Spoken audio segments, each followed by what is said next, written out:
Good morning, everyone. The Subcommittee on Health will now come to order.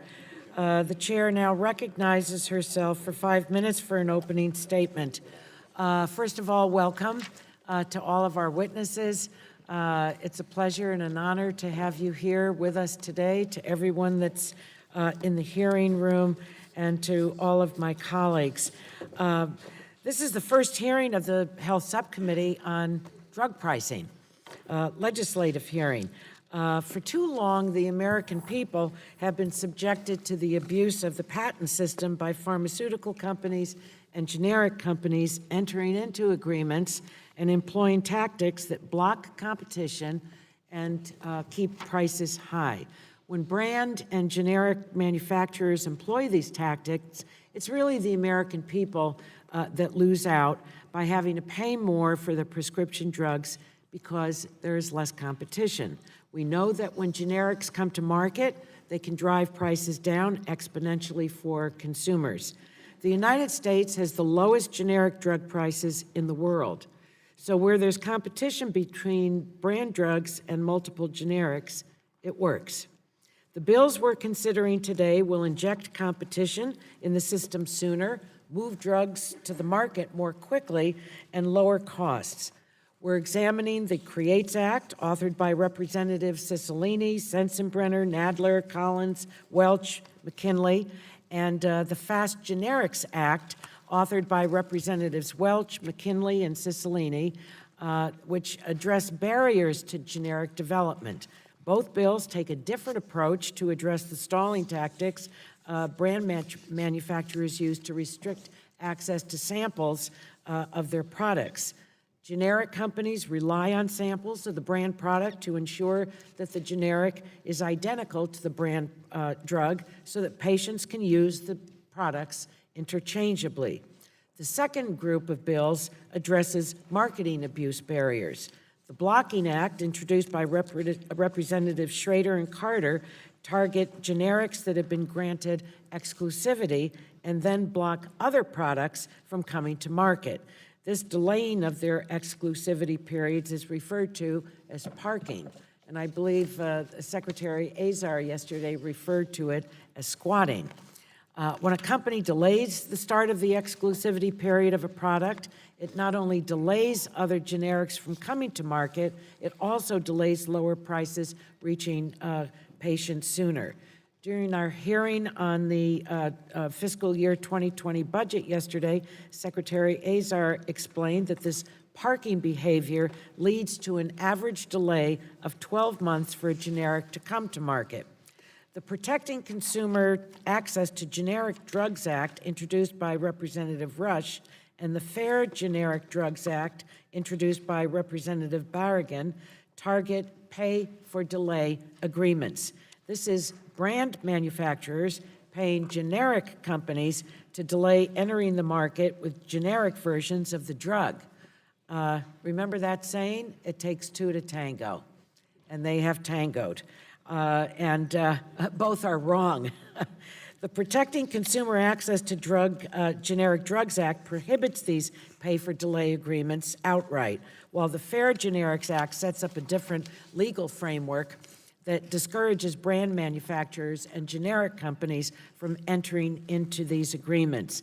The last group of bills make important updates to the orange and purple books at the FDA by amending what information must be included and requiring these resources to be published in a user-friendly way. When manufacturers are considering where to invest their research and development dollars, they use the orange and purple books to determine what patents are currently active and which patents will be expiring soon. Representative Kelly and myself introduced the Purple Book, at any rate, this is a legislative hearing to discuss the bills, to close loopholes, eliminate bad practices in the drug system, all in order to bring the costs down. I now would like to yield the remainder of my time to Representative Welch. Thank you very much. Thank you, first of all, Madam Chair, for your leadership on this incredible issue of drug pricing. Second, we have got an opportunity, bipartisan, to finally tackle the rip-off pricing in the pharma system.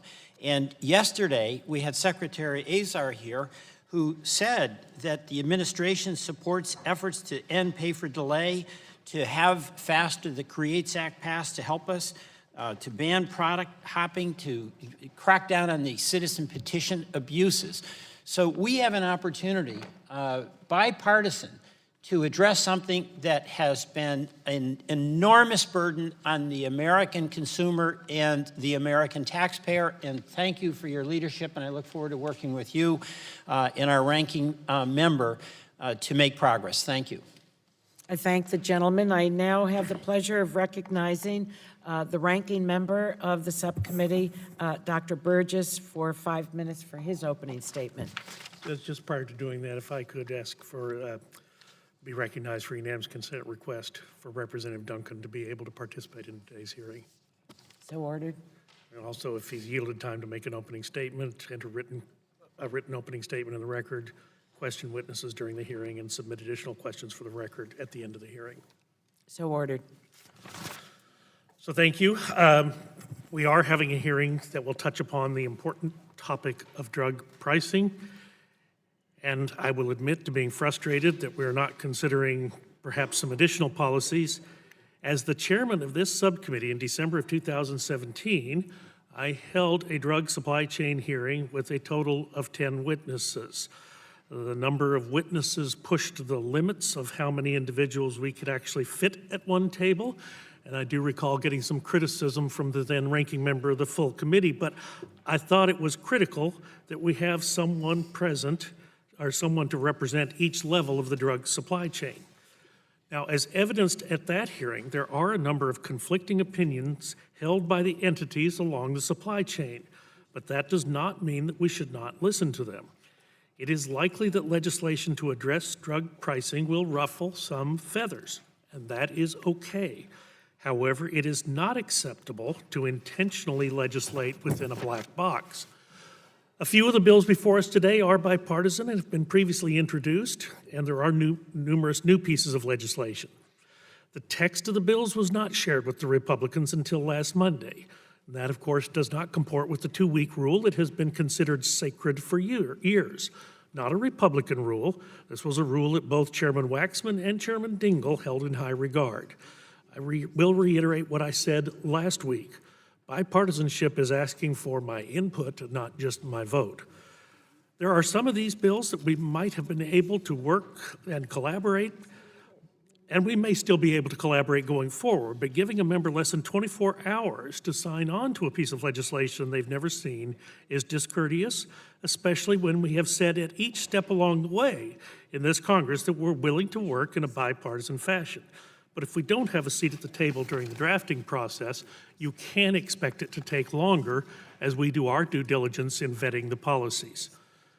Additionally, no stakeholders had been consulted in the drafting of these bills, including the Association for Accessible Medicines, the generics manufacturers whose bills, some of these bills are intended to benefit. In fact, the generics manufacturers have either not commented on or opposed some of the bills that are before us this morning, and we may hear more about that later. Several of these bills had not seen the light of day outside of the chairman's staff. The members these bills were assigned to and House Legislative Counsel. These bills have received no input from stakeholders, no technical assistance from the agencies, specifically the Food and Drug Administration and the Federal Trade Commission. As chairman of the subcommittee, I would have never thought about holding a hearing on 7 bills that were not shared with the other party until 9 days before the hearing, not to mention without the agency witnesses. It is unthinkable that the Food and Drug Administration was not invited to testify at this hearing. And these are not grab bag drug pricing issues. These are 7 pieces of complex legislation that are all intricately involve the Food and Drug Administration.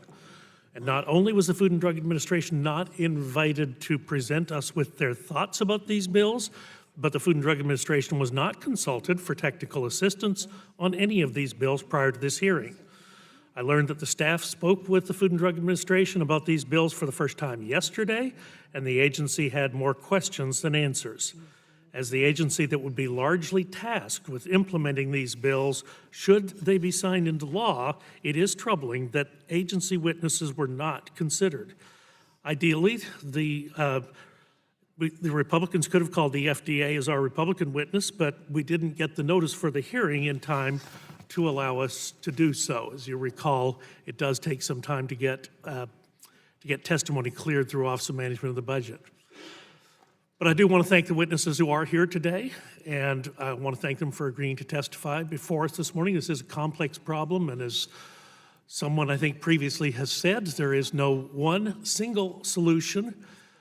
So there's no 100% solution, but there are probably 101% solutions, and if we will get to work on some of them, we can achieve some benefit for the American people. But I do, again, thank the witnesses, and I think we can utilize their expertise to, while we highlight the flaws in some of these bills, we can accentuate what's positive in some of these bills and use their input to improve upon the bills during the path forward. And I will yield back my time. I thank the gentleman.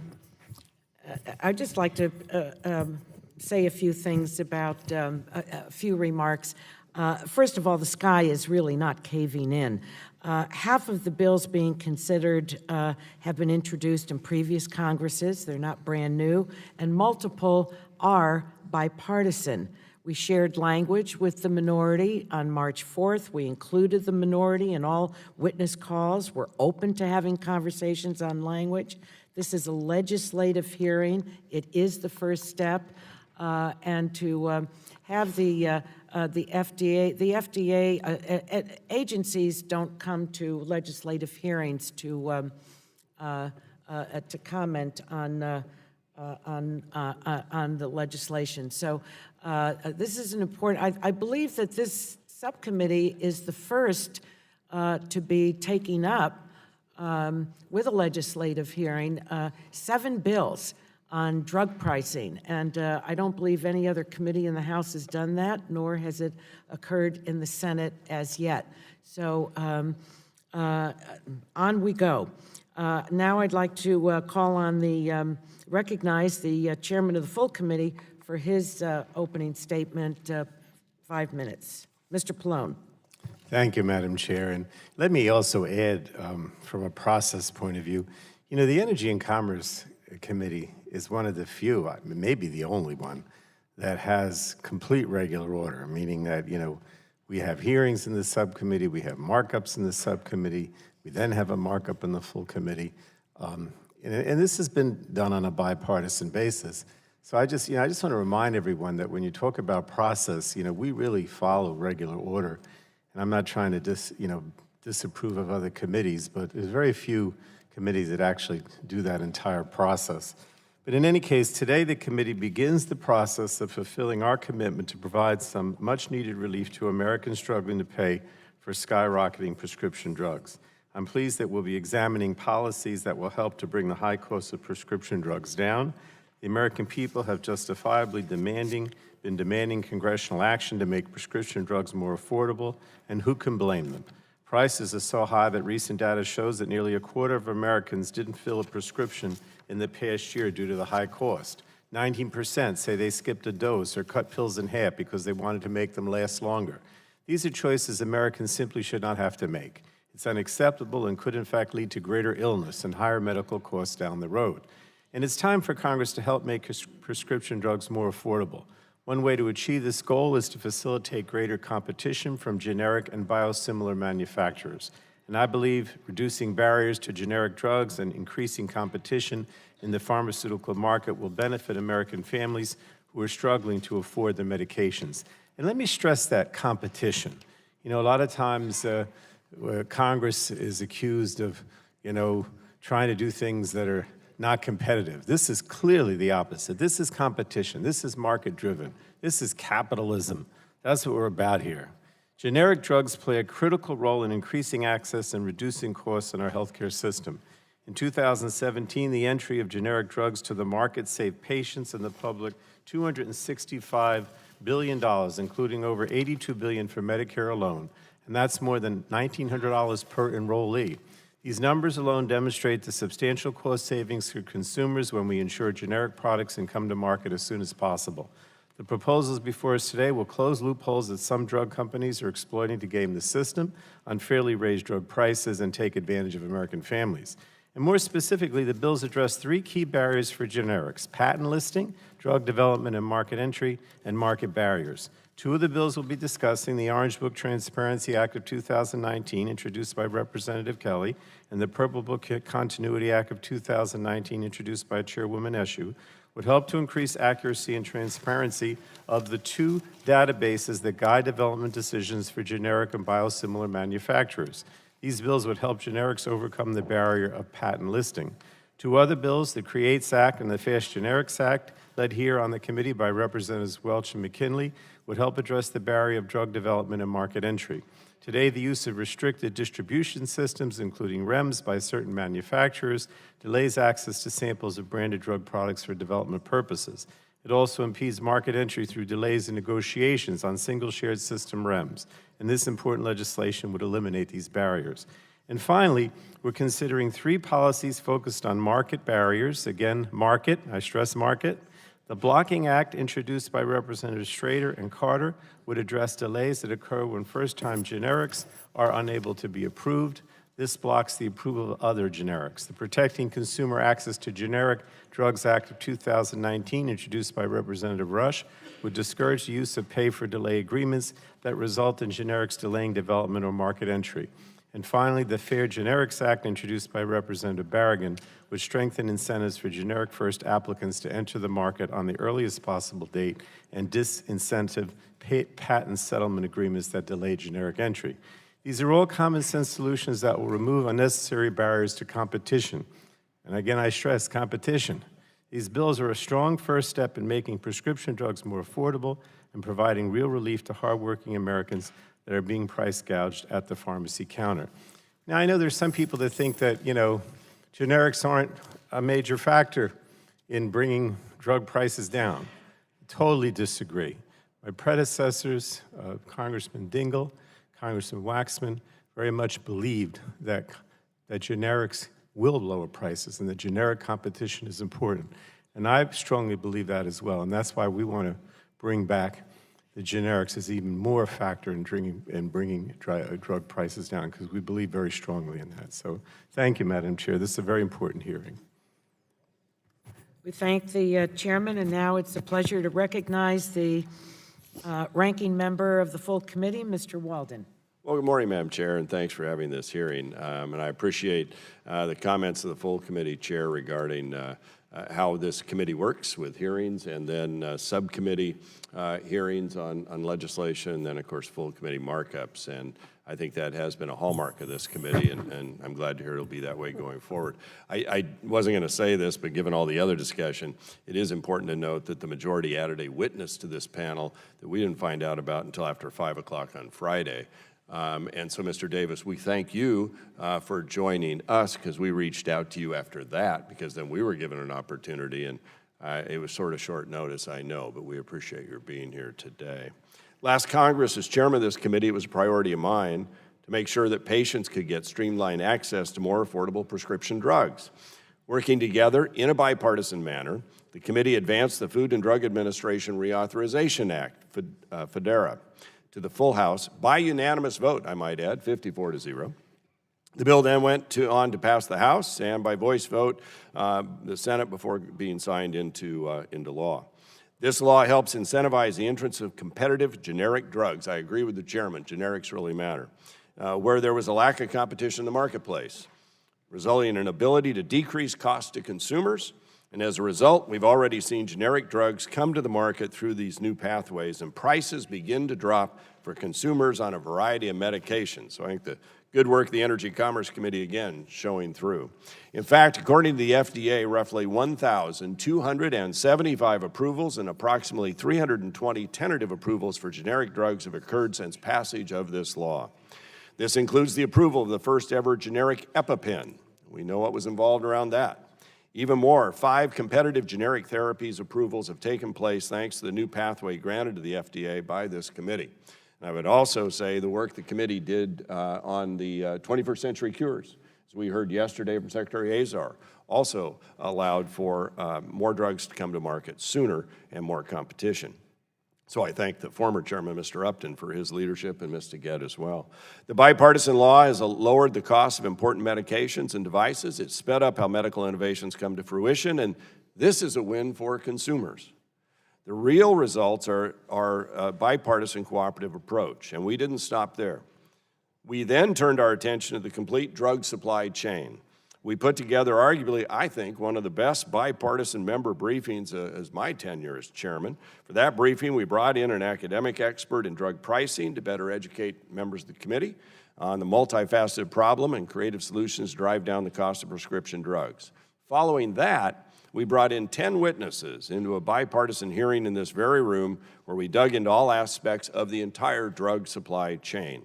That included manufacturing, wholesale and distribution, and payment for drugs, and how each of these stages impacts the cost of medications. And they were all at that table, and they couldn't point to somebody who wasn't because that person was there too.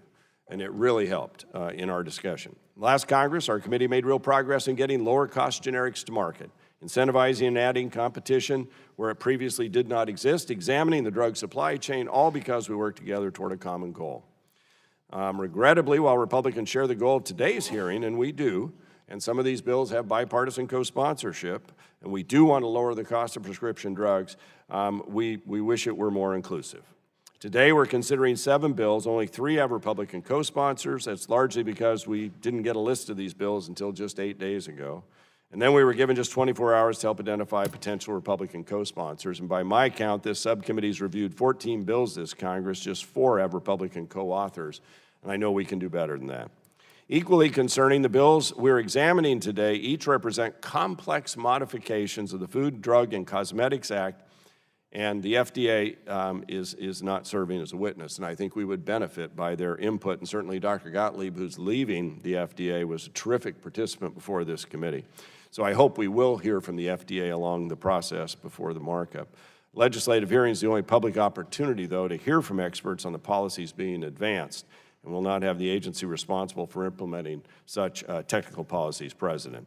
So with that, I'm going to yield the balance of my time to Mr. Duncan. I will thank the gentleman, and Madam Chairman, thank you for giving me the time to an opportunity to be here today. It's an honor to introduce the president and CEO and owner of Nephron Pharmaceuticals and my good friend and fellow South Carolinian, Mrs. Lou Kennedy.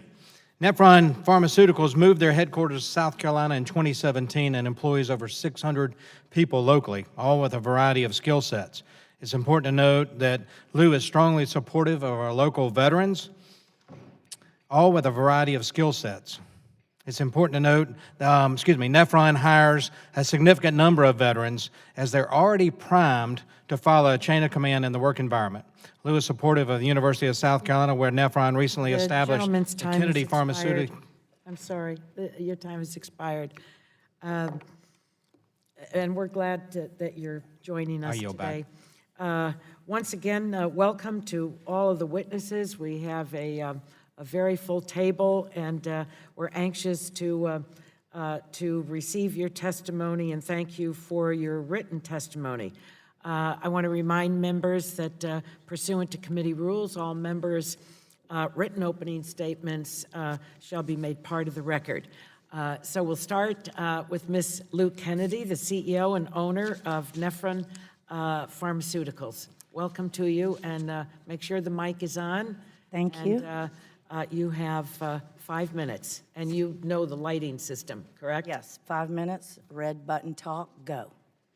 I am a Southerner. Yellow is the warning sign. Yes. Okay, thank you. I am a Southerner, but I'll speak quickly. Good morning, Chairwoman Eshoo, Ranking Member Dr. Burgess, Chairman Pallone, and Ranking Member Walden, and distinguished members of the Energy and Commerce Subcommittee on Health. I want to thank you for this invitation to appear before you today to discuss competition to lower drug prices in the United States. I am Lou Kennedy. I am CEO and owner of Nephron Pharmaceuticals Corporation. I'm headquartered in West Columbia, South Carolina, and we've added more employees and are now reached 1,000 employees. We are a leading manufacturer of sterile generic medications, and we are sterile compounders of drugs on the FDA shortage list for all U.S. hospitals and surgery centers. High quality and affordable products for patients is our company focus.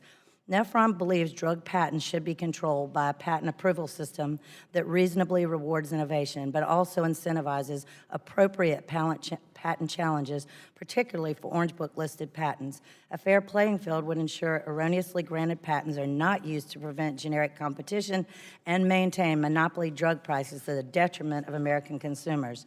The Trump administration has published the American Patients First policy position, which, if implemented, would encourage drug competition and reduce drug prices in the U.S. The American Patients First policy statement notes the negative impact of parking, the 180-day exclusivity awarded to eligible first-to-file ANDAs, or abbreviated new drug applications. Parking is the practice of delaying the introduction of a first-to-file ANDA, which goes directly against Hatch-Waxman Act, by entering into a delayed entry settlement agreement between the ANDA filer and the original patent holder. This is commonly known as pay to delay. This is really an impediment to lowering the drug costs for Americans. Nephron applauds this policy position for appropriate 180-day exclusivity because of the immediate pricing reduction of second and follow-on suppliers of generic drug pricing. Pricing data commonly demonstrates drug costs for a single med will drop approximately 80% when the fourth competitor enters the market. That's where we enter. Parking, along with paragraph 4 patent challenges and REMS program abuses, add significant delays to generic competition, thereby maintaining higher monopoly drug prices. Nephron shares the goal of this committee and the administration of addressing the problem of purposeful parking that delays generic competition from tentatively approved, subsequently submitted ANDAs. However, while Nephron shares the goal of H.R. 938, blocking low-cost operation and the Blocking Act of 2019, we are concerned, as currently drafted, the legislation would undermine the value of the 180-day exclusivity period. This recent draft would prematurely terminate or reduce the first-to-file 180-day exclusivity period by providing an overly broad additional exclusivity trigger that can result in forfeiture of the award. This outcome would not be in the best interest of American patients and taxpayers, and it would weaken this 180-day exclusivity incentive for generic manufacturers to drive challenges of brand patents. The 180-day exclusivity period is important to allow the first filer to bring its product to market at the earliest possible time. We are also concerned that this well-intentioned legislation fails to address pay-to-delay settlements between a first-to-file generic company and its brand counterpart, which is the main source of delay for generic competition, particularly like us. Nephron believes that pay-to-delay agreements allow weak, unchallenged patents to remain in place and serve as barriers to block subsequent generic drug manufacturers from obtaining final approval. The current framework provides no incentive for subsequent applicants to challenge blocking patents that are left untested in pay-to-delay settlements. Even if a subsequent applicant is successful in challenging all of the blocking patents, it cannot enter the market until a first applicant launches, allowing the 180-day exclusivity period to expire. Delaying the start of this period results in higher prices for a drug. Now, the Fair Generics Act, H.R. 1506, would achieve the needed broader fix of the parking problem by allowing subsequent applicants that win their patent challenges to share the 180-day exclusivity award with the first generic to file an application challenging a brand patent. As such, Nephron urges Congress to take action to fix the broader parking problem, not just a narrow subset of the problem, by enacting legislation along the lines of the Fair Generics Act. We'd welcome the opportunity with the committee to strengthen and refine this legislation, which would enable a comprehensive solution to the parking problem. The Trump administration, the committee, and Nephron are all in agreement of the need to lower drug costs for the American public. Nephron supports pending bills related to ANDAs and the 180-day exclusivity, some which are directly related to H.R. 938 and others that are necessary to remove stumbling blocks for ANDAs being filed. The Protecting Consumer Access to Generic Drugs of 2019 aims to prevent pay-to-delay settlements between first applicants and brand companies by adding the clause, exchange of anything of value, to current laws, which prevents money from being exchanged for delayed marketing under a parked 180-day exclusivity situation. Thank you. I would entertain any questions from the panel. Thank you very much for your testimony and your written testimony. Mr. Davis, good morning and welcome to you. You have 5 minutes to present your testimony to the committee. Great. Chairman Eshoo, Ranking Member Burgess, Chairman Pallone, Ranking Member Walden, thank you on behalf of the Association for Accessible Medicines our members and the patients that we serve for the invitation and opportunity to testify today. Over the last decade, our members have delivered savings of nearly $1.8 trillion to patients in the U.S. healthcare system. And looking forward, FDA-approved biosimilars have the potential to provide even greater savings and access to life-saving treatments. However, current market realities and certain anti-competitive tactics that impede competition threaten the long-term stability of both the generic and biosimilar markets here in the United States. So as Congress considers steps to lower prescription drug prices, we encourage this committee to advance policies that increase competition and patient access to generics and biosimilars. Equally important, however, is to avoid policies that could, despite best intentions, end up further delaying such competition and access, and address the very real sustainability challenges faced by generic and biosimilar manufacturers here in the U.S. market. To some of the specifics on the bills before you today, AAM greatly appreciates the leadership of Chairman Pallone, Congressman Welsh, and Congressman McKinley on the Creates and Fast Generics Acts.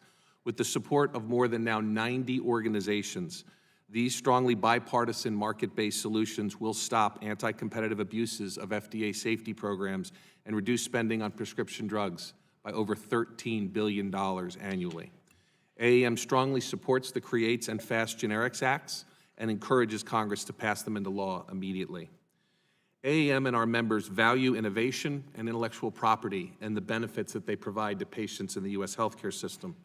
That said, it is equally important to recognize that perhaps the greatest barrier to competition occurs due to abuses of the U.S. patent system. Increasingly, brand name companies are building so-called, quote, patent estates, end quote, around blockbuster drugs. In fact, recent research shows that at least 78% of new patents are associated with existing drugs that are already on the market. If Congress is going to meaningfully reduce drug prices, addressing abuse of the patent system must be front and center. To that end, we recommend 3 solutions. First, to provide a date certain for generic and biosimilar entry. Second, to accelerate the biosimilar patent dance. And third, to harmonize Hatch-Waxman with the IPR process. Despite the deterrent effect of brand name drug patent thickets, a patent challenge and a potential settlement of that challenge is increasingly the only way a generic or biosimilar manufacturer can actually bring a competitive medicine to patients. Thus, it is imperative to make sure, as these bills are deliberated, that 2 critical elements are preserved. First, the right of 2 private parties to reach a settlement that is pro-competitive, that brings generic drugs and biosimilars to market prior to the expiration of applicable patents. And second, the 180-day exclusivity period provided to the first generic filer. Since the Supreme Court's decision in FTC versus Activist, the FTC has reported that there are now very few patent settlements involving what is characterized as, quote, pay for delay, end quote. In fact, the vast majority of patent settlements are now resolved without a transfer of value since that decision to the generic manufacturer or restrictions on generic competition. It is our view that the patent settlement legislation under consideration today is not yet quite aligned with the Supreme Court's Activist decision. Moreover, the FTC is not required in the current bill to establish anti-competitive harm. As a result, we recommend that the proposal be narrowed to preserve agreements that are pro-competitive while making sure that those that are anti-competitive are held to account. Patients and taxpayers also benefit when generic manufacturers take on significant risks and costs associated with being the first to file with the FDA and challenge a brand name patent. The 180-day exclusivity incentive for first generics has helped fuel the growth of the American generic drug market that today provides 90% of prescriptions for just 23% of drug spending, numbers that are unparalleled anywhere in the world. Chairwoman, thank you for recognizing that earlier. Importantly, Congress prohibited so-called parking as part of the Medicare Modernization Act. The FDA has the authority to address this issue, and despite our requests, we have not been provided any examples yet to date to justify the legislative proposals and changes. For these reasons, at this point, recognizing that this is a fluid process, AAM is not supporting the legislation that would prohibit patent settlements or changes to the 100-day exclusivity for first generics, recognizing that this is a process. In our view, while well-intentioned, these proposals have the risk of ending up delaying patient access to more affordable generics and biosimilars. So let me close by thanking the committee for the opportunity to testify today and say that our members stand ready to work with you to ensure patients have access to generics and biosimilars. Thank you. Thank you very much, Mr. Davis. And now it's a pleasure to welcome and recognize Mr. Anthony Biruta, the Senior Vice President of Government Relations at Kaiser Permanente, the first HMO in our country, correct? Pretty close, pretty close. But thank you. 1942, I think. We've been around for a long time, so thank you. So, You are recognized for your testimony for 5 minutes, and welcome. Thank you, Chairwoman Eshoo, Dr. Burgess, and distinguished committee members. I greatly appreciate the opportunity to testify here today. Your microphone closer. How's this? It's a little better. Okay, I'll lean Move it in. again and lean forward. I'll lean in. There you go. So I am Tony Beretta, Senior VP for Government Relations for Kaiser Permanente. As the nation's largest private integrated healthcare system, we provide care and pharmacy benefits to over 12 million people across the country, dispensing approximately 90 million outpatient prescriptions and over 50 million outpatient and inpatient doses every year. Our nonprofit model combines coverage and care delivery. We operate pharmacies that dispense drugs prescribed by our Permanente Medical Group physicians. We therefore have a unique perspective on the prescription drug marketplace and prescription drug pricing. Our mission for pharmacy and all the services that we provide is to deliver high-quality, affordable care and to improve the health of our members and the communities we serve. We greatly appreciate this committee's attention to the problem of high drug prices. High drug prices impose a crippling burden on our members and our ability to carry out our mission. Drug companies, brand-name drug companies, have virtually unfettered discretion to raise prices, which really imposes considerable and often devastating financial hardship on patients and families. We're very concerned by over-patenting, exclusivity gaming, and pernicious lifecycle management trends. Too often, the primary goal of these tactics is to leverage the law to stifle competition rather than protect meaningful clinical advancements. It is past time for a new policy framework that fosters competition and prices that patients and the healthcare system can actually afford while still rewarding and incenting innovation. Congress has a critical role to play in mitigating this behavior by evaluating the extent to which the current laws are subject to gaming that empowers the drug companies to extend monopoly pricing well beyond congressional intent. We applaud the committee for working to make the patent landscape more transparent, curbing REMS abuses, and stopping tactics such as pay-for-delay settlements and exclusivity parking. We are especially grateful that the committee is considering the CREATES Act. These anti-competitive practices significantly delay generic and biosimilar availability, hampering our ability to provide more affordable options for our members. They also create uncertainty that disrupts our ability to design optimal pharmacy benefits. Our research pharmacists actively monitor drug pipelines to forecast when competition may enter the market. When competition doesn't occur at the expected time, it undermines our efforts to negotiate better prices from drug companies that would allow more affordable premiums and cost sharing. Our approach to pharmacy benefits shows what is possible when markets are competitive. We have industry-leading generic utilization, and every 0.1% increase in our generic utilization saves our system $28 million. Many in the market have struggled to transition to biosimilars. At Kaiser Permanente, our physicians have embraced them. For example, within our system, Inflectra, the biosimilar, is used over 75% of the time instead of Remicade, the reference product. Inflectra utilization in the rest of the market is less than 3%. Major contributors to our success include our evidence-driven formularies developed by our physicians and pharmacists, our ability as an integrated system to generate and disseminate unbiased information about drugs, and our restrictive approach to marketing by pharmaceutical sales representatives in our facilities. Prescriber confidence is in excellent and unbiased information, strong investment in clinical support and education, and our physician-pharmacist alignment are all crucial to facilitating generic and biosimilar uptake. Breaking down barriers to generic entry is of critical importance to our model of care. We simply cannot fully leverage our process to spark competition if generics and biosimilars are not available in the first place. That's why the work of this committee is so important. We look at these as positive first steps toward a more functional market for drugs. There's much more to be done. We think other things should be considered, including whether Exclusivities on the books now should be narrowed to better balance access and rewarding innovation. Whether the FTC should have more expansive authority to review drug companies' anti-competitive practices, including patent abuses, and whether agencies like FDA, NIH, PCORI, AHRQ, and others should play a role in educating through academic detailing and providing unbiased sources of information. So thank you for considering our perspective on this important set of issues. We share your commitment to lowering drug prices and reducing barriers to biosimilar and generic market entry. And look at that, you just stayed right within your 5 minutes. Excellent. Thank you very, very much.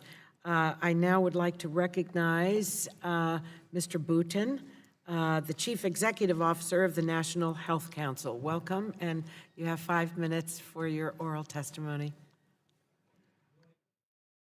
Put your microphone on so everyone can hear every word. Good morning, Chairman, Chairwoman Eshoo, Ranking Member Burgess, members of the Subcommittee on Health.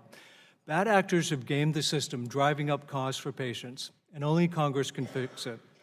My name is Mark Booton. I'm the CEO of the National Health Council. I became a patient advocate more than 20 years ago, when virtually every member of my family was diagnosed with one or more chronic conditions, ranging from cancer, heart disease, neurologic, autoimmune, an ultra-rare condition, and HIV. I sat in the doctor's office with my parents when my father was told he had a terminal cancer. As a result of the treatments he underwent, he lost the dexterity in his fingers. Challenge was he had an antique clock business, so he also lost the income for the family. Like so many people with chronic conditions, healthcare costs pile up. My sisters and I moved my mother to a smaller, more affordable home after his death. She died of a heart attack before all the boxes were unpacked. The impact of medical debt on the financial, emotional, and clinical well-being of more than 160 million people living with one or more chronic conditions has become a national crisis. The National Health Council is a nonprofit organization that was created by and for patient advocacy organizations.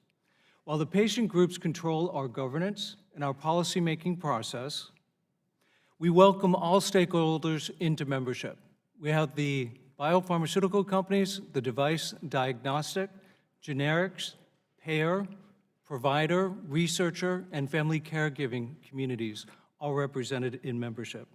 Over the last few years, we have heard loud and clear from our members that while patients care deeply about getting better and new treatments, they are having incredible challenges affording the medications that they need. According to a recent poll, 49% of people in poor health, the people we represent, are having significant challenges getting their medications. Young expecting families used to tell us their greatest fear was having a child with a deadly disease and no effective treatment. What they tell us now is their fear is having a child with a deadly disease for which there is a treatment, but they cannot afford it. The National Health Council reviewed nearly 200 policy proposals, all aimed at reducing healthcare costs. We learned two things. One, the vast majority of those policies actually reduce costs by eliminating access.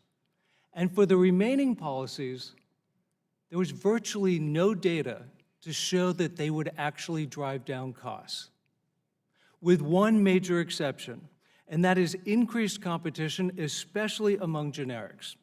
On this point, the data is unequivocal, and so are the experiences of millions of Americans.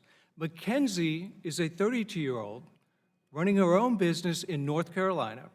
She has a common genetic condition called familial hypercholesterolemia. She was born with cholesterol levels more than 3 times the level normal, putting her at extreme risk of an early heart attack.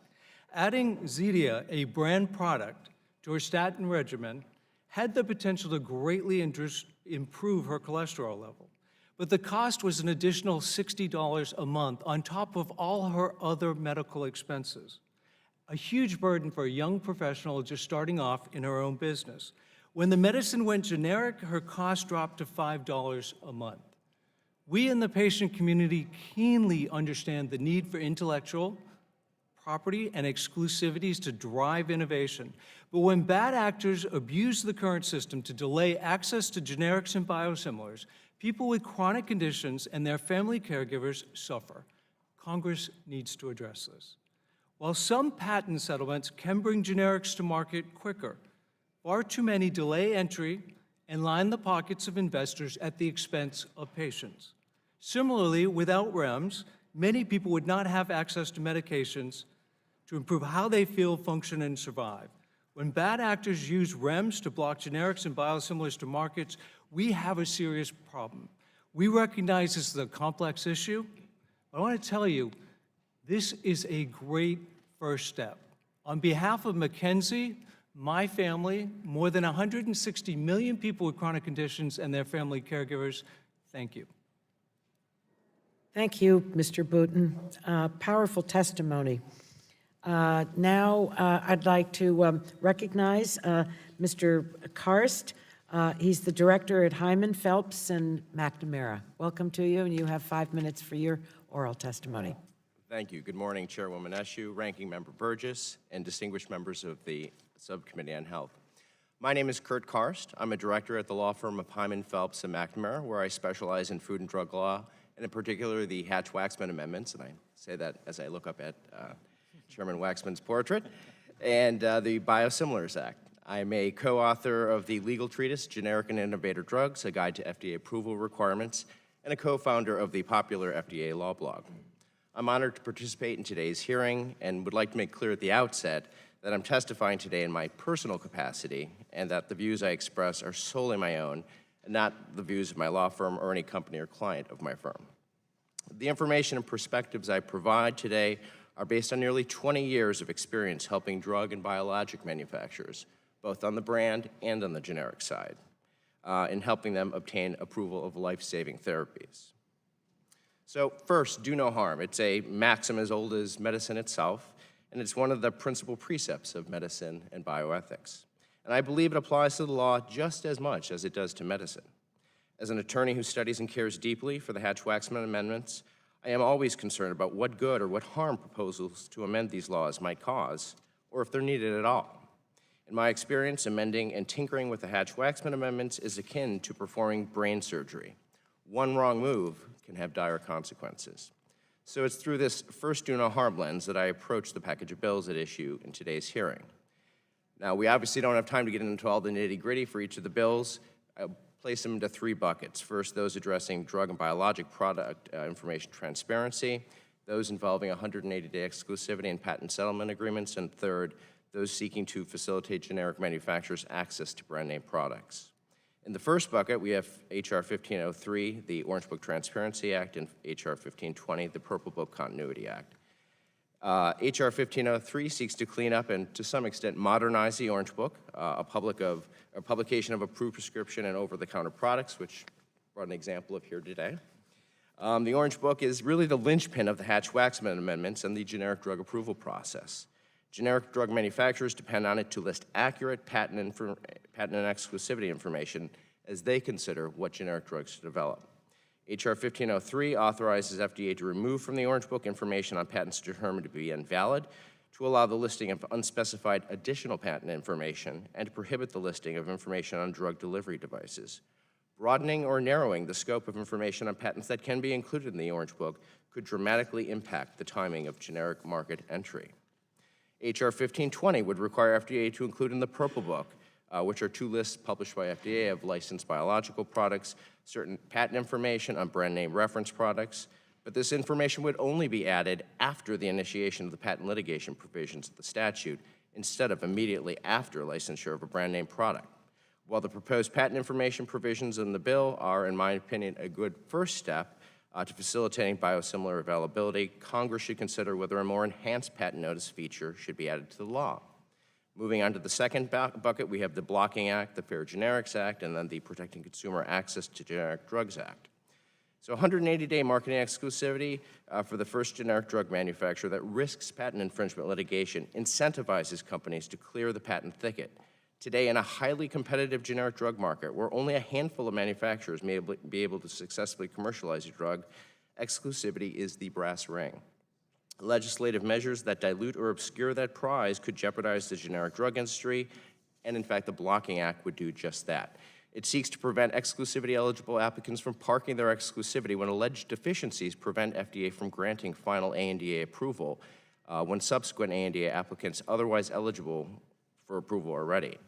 Whatever merit that proposal may have, the Blocking Act would address it by imposing an immensely and unnecessarily complex framework to trigger 180-day exclusivity, and the analysis under that framework becomes more complex with the addition of each variable.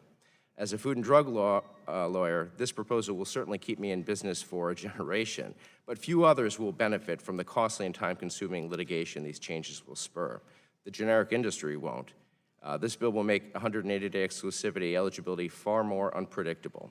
In my opinion, the Blocking Act is unnecessary, and in fact, FDA already has the statutory and regulatory authority to deal with the situation.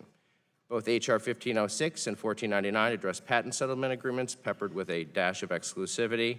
From my standpoint, patent settlement agreements are generally pro-competitive and represent a fair balancing of the parties' relative risks from inherently uncertain litigation. And finally, the CREATES Act and the Fast Generic Act, both these bills would go a long way to address, I believe, legitimate concerns about reference product access. Thank you very much. Now I have the pleasure of recognizing Mr. Cushan. Cushan. He's a partner at Sidley Austin, and I'm pleased to recognize you for your oral testimony for 5 minutes. Thank you, Madam Chairwoman, and thank you to the members of the committee, Ranking Member Burgess, for giving me this opportunity to offer some remarks today. I am a private attorney. My comments today are my personal views, and they should not be attributed to any client of our firm. I provided some general observations on innovation and the way that things work in the innovative side of the industry, and I'd like to just address a few additional issues. Before I do that, it's important for the subcommittee to appreciate the nature of innovation in this industry. Every life sciences company that I've had an opportunity to work with in my career has the same goal. They want to make the best new medicines to help patients. That's what's driving these companies to work every day. They obviously start with the big bang. They come up with a new idea that leads to a new drug, a new therapy. But they don't stop innovating at that point. They keep innovating. They have to innovate as they develop the way to make this drug in large scale and in a way that's going to be safe and can be delivered to the patients.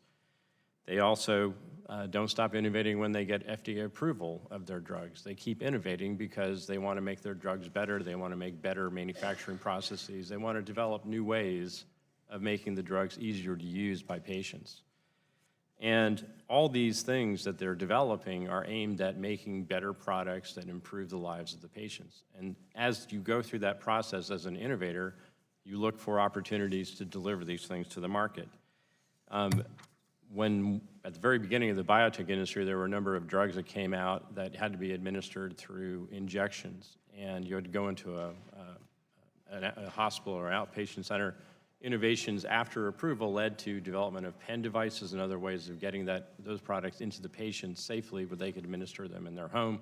There are innumerable benefits that come from this continued process of innovation in the industry. And we don't want to do anything that's going to discourage these companies from stopping that innovative instinct they have both before and after the initial approval of a drug. Now, I've got a few observations on some of the bills that have been presented. First, I would like to talk about the patent listing ideas that have been proposed for biologics. This is H.R. 1520. One thing I think we need to clarify is that biotechnology companies, whether they're in the innovative or biosimilar side of the process, have no difficulty finding patents that are relevant to what they're doing. Patents are public. They're put into databases. We use sophisticated tools. I do this myself to find patents that are relevant to the technology that are being used to make the products. These companies are also very large and sophisticated. They're going to make a significant investment in building factories or reconfiguring them to make biosimilars. There's not a problem in finding patents that are relevant. I think the other thing that's important to appreciate about the design of the BPCIA is that it does not slow down the approval of a biosimilar based on whether there's patent litigation. The FDA approves those applications as they're submitted. There's no impact like in the Hatch-Waxman scheme where there's a listed patent. So at the end of the day, if a biosimilar has received approval for their product, they can launch. When they don't launch, they typically are looking at a patent they recognize as valid and will cause consequences if it's infringed. It's important to appreciate that variable in the equation because what that is showing you is that the incentive of the patent system is working. It's protecting the innovation that merited a patent, and it's driving conscious business decisions of these companies to not launch and risk infringement of that valid patent. The third thing to keep in mind is that the innovators can't find the patents that are relevant to a particular biosimilar applicant because those are going to depend on information only the biosimilar applicant has. That's their manufacturing information. I raised one practical concern that in the bill that was proposed that there is a requirement for the innovator to immediately provide information to the FDA about which patents are implicated by the biosimilar's manufacturing process. As someone who's subject to protective orders, I'm a little bit skittish about doing that before there is a public disclosure of the patent litigation because that means you may be implicating the confidential information of the biosimilar. The other thing I'd like to flag just very briefly is the Orange Book Transparency Bill, that's HR 1503. And this raises a question about which patents may no longer be put in the Orange Book. Particularly, they're excluding medical device patents. And many of these technologies are used to make the drug effective. I think we want those patents to be part of the system of early notice and patent resolution so they don't disrupt the later launch of the products after they're on the market. I am happy to take any further questions the committee may have. Thank you very much for your testimony. It's a pleasure to welcome you, Mr. Carrier. Mr. Carrier is a distinguished professor at Rutgers Law School. You have 5 minutes for your testimony. Thank you. Thank you. Drug prices are too high, and one central reason why they're too high is that brand companies play all sorts of games to delay generic entry. Brands pay generics to delay entering the market. Brands deny samples the generics need to enter the market. Brands abuse the regulatory system. And as Ranking Member Burgess pointed out, we're going to ruffle some feathers when we say that the brand companies cannot do this sort of conduct. On the other hand, nothing that I say today will have anything to do with patents. Nothing that I say today will have anything to do with innovation. That is not at issue here. My name is Michael Carrier. I'm a distinguished professor at Rutgers Law School. I emphasize and focus on pharmaceutical antitrust law.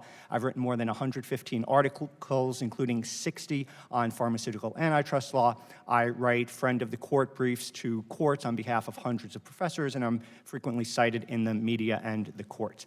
The first thing that this committee can do is focus on samples. Under the Hatch-Waxman Act, the generic was supposed to have a sample from a brand company, and that's how it can enter the market quicker. It doesn't have to replicate the costly clinical trials that brand companies have to do. The generic can do it a lot more easily. The problem is that when the brand company denies a sample that a generic needs, the generic can't even get to the starting line. So you look at the non-REMS setting where there's no safety concern at all. Take PharmaBro, Martin Shkreli.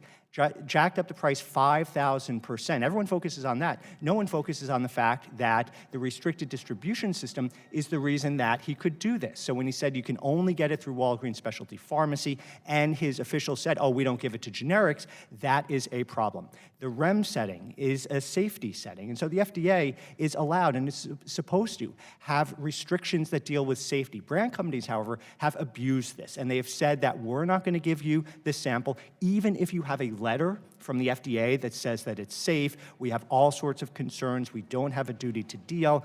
The FDA has tried mightily to solve this problem. It's hard to think of an FDA commissioner doing more than Scott Gottlieb has to address the situation, but even so, it's still not enough. to get samples in the hands of generics. So the FDA can't solve the problem. Antitrust litigation is costly and nuanced and takes years. And so this Congress is the best place to do it. There are two great pieces of legislation. I think the CREATES Act is even stronger because it would make clear that brand companies can't engage in these games, that any excuse they have in relation to safety or product liability is addressed in the legislation. So I'm a big fan of the legislation, including the CREATES Act. Something else that this committee could do is focus on settlements. So Chairwoman Eshoo talked about two to tango. That's exactly what's going on here. Under the Hatch-Waxman Act, the 180-day period was designed to encourage early generic entry. So let's say you have the brand company dancing on the dance floor all by itself, and it's a dance floor of monopoly profits. What happens is that the goal was to have a generic that wants to break into the dance floor so consumers could get affordable medications. Unfortunately, the 180-day provision has been completely twisted. So now you have a first filer who's rushing to be the first filer, going to tango with the brand company for years, and all the meantime, the consumers are paying monopoly prices and no other generic has an incentive to challenge the patent and enter the market. And so the Fair Generics Act would go a long way towards addressing this by dealing not just with the first filer, but saying if you're the first to win district court litigation, that's what we want to incentivize. So I'm a big fan of that legislation. In terms of other settlements legislation, FTC v. activists solved a lot of the problems. It didn't solve all the problems. Courts are still getting it wrong. There are still pay-for-delay settlements. So if you make clear that these settlements are illegal, that would be incredibly helpful to the FTC in courts and, as a reminder, to courts themselves. In terms of the Orange Book, there is a lot that could be done. The FDA plays a ministerial role. It does not remove patents from the Orange Book when the patents are declared invalid by a court or the Patent Trial and Appeal Board. It would be useful to do that. You have device patents like the EpiPen. Why is that in the Orange Book for decades, keeping generics off the market? That's something that can be addressed as well. And then finally, the Purple Book could be brought into the 21st century. It is now a PDF. Let's make it searchable. Let's make it more like the Orange Book. So in short, these are incredibly important pieces of legislation. They will not affect patents, they will not affect innovation, but they will get affordable medicines into the hands of consumers that need them. Thank you. Thank you very much. Well, that concludes the testimony from all of the witnesses, and I think each member had a very strong sense that their brain was trying to catch up with what you were saying to absorb it all, because you have comments, you've each made comments on not only what you agree on, but how to strengthen the legislation and to fill in, let's see how I can describe it, where you think that there is a blank somewhere in the legislation to strengthen it. But I think that collectively it's been excellent legislation. Now, between, I'd like to pursue both the orange and the purple, because Mr. Cushion, you were smiling when Mr. Carrier was testifying. So I'll start with Mr. Carrier. How, synthesize for us where you think the improvements need to be made relative to the Orange Book and the Purple Book, and if you think the legislation regarding both comes up short. So I think that one... As quickly as you can. So one problem with the Orange Book is that it does not make clear exactly when a patent is invalidated. When a patent is in the Orange Book, that's very helpful for the brand. Why should, let me ask this, because I don't know all that much about it. Why would something be carried in print when it is no longer in use? So the FDA regulates the Orange Book. It's a listing of patents and drugs that go along with them, but the FDA is not checking every day to see what happens in the court system, in the Patent Trial and Appeal Board. So it's possible that you have a patent that's listed in the Orange Book, which gives the brand company an automatic 30-month stay, where that is not the most up-to-date information. So if we Why not have something orange online? So yeah, the Orange Book I mean, as soon as it's printed, it's out of date. So the Orange Book is online. It's just that some of the information is not as up-to-date as it could be. And so that's one improvement that could be done. Okay. Mr. Cushion? I think, so I was smiling because I've downloaded the PDF for the Purple Book, and it is way less useful than the Orange Book, which is a very useful tool that the... Does the legislation address your concerns, though? That's what I want to know. So the issues that I see with the listing issues turn on the impact of these listing provisions. One of the things that Mr. Carey had flagged was the idea of going in and updating patent status based on kind of current information on litigation around the patents or in something in the Patent and Trademark Office. I think one of the concerns we have about going in and altering the status before there's a final determination about these patents is that you might have to change it later. There was a proposal, I think, in one of the bills that you would have to delist a patent if there was a decision of the Patent Trial and Appeal Board. Those are not final decisions. Those are always appealed to the Federal Circuit. It's much better to have a system where you can get a final outcome on the patent before you start making these changes. It's also important to recognize that this is not an insular world. There's a very readily accessible information about the status of these outcomes in patent litigation. They get into the news. So I think we have to just look at those very carefully, make sure we have a stable system, lets people have more predictability, and I think, you know, more enhanced searchability, capability of the Purple Book certainly would be welcome. One thing I did mention in the listing process for the patents, for the biologics, we really need to look at how we can do that as a practical matter because of that confidential information that we are looking at during the patent dance. I appreciate that.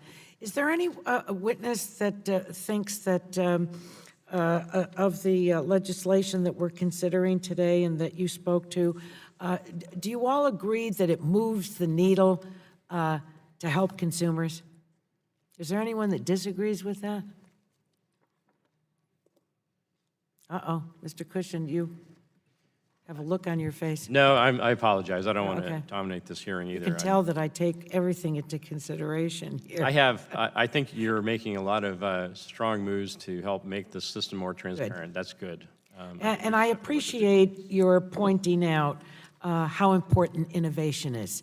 We can do many, many things to lower drug prices, to really, so that the consumer, the patients, the story that Mr. Booton told, as well as the testimony of all of you, and still obviously protect innovation, because the patients depend on breakthroughs in order to address what is ailing them.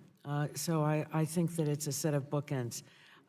With that, I would now like to recognize the ranking member for his 5 minutes for questioning. Dr. Burgess. I prefer the term Chief Republican. Whatever you want. So I know when we had this hearing in December 2017, I think I made the comment, it's still applicable today, that if we don't understand the difference between Sovaldi and Daraprim, we may come to the wrong conclusions here. And several of you, Mr. Carey, you brought up Daraprim, and medicine that's been around for a long time, really not protected by patent, was great medicine, but wasn't really something in breakthrough status, but because of the vagaries of the market. Now is, if I go on my GoodRx app, I can buy it for $60,000 for a month's supply. So that's a problem. Sovaldi, a medicine was developed to treat hepatitis, not treat hepatitis C, cure hepatitis C. And I've made this point several times in this committee. I mean, that's a gift to humanity. Hepatitis C didn't even have a name when I was a resident at Parkland Hospital. We called it non-A, non-B hepatitis. And then someone said, hey, that's hepatitis C. And the Division of Nomenclature said, yes, you're right, and they blessed it, hepatitis C. But there's a disease in 1977, 78, didn't even have a name, that now has a cure. I mean, that's a pretty good result. So to balance the availability of medicines that will be affordable, and Mr. Booton did a great job of elucidating why that's important. At the same time, innovation, the world looks to the United States for innovation. I don't know of any other country that was going to cure hepatitis C, but the United States did, so thank you for that. And actually, and Mr. Davis, or Mr.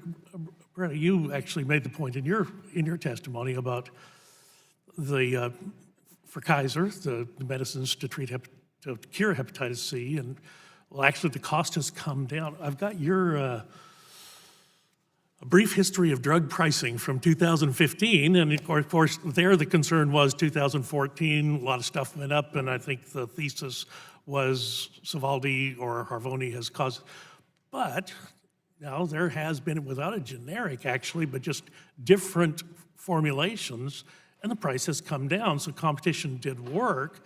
Now, it may not have come down as much as Kaiser would like, but still, it's come down. Wouldn't you agree with that?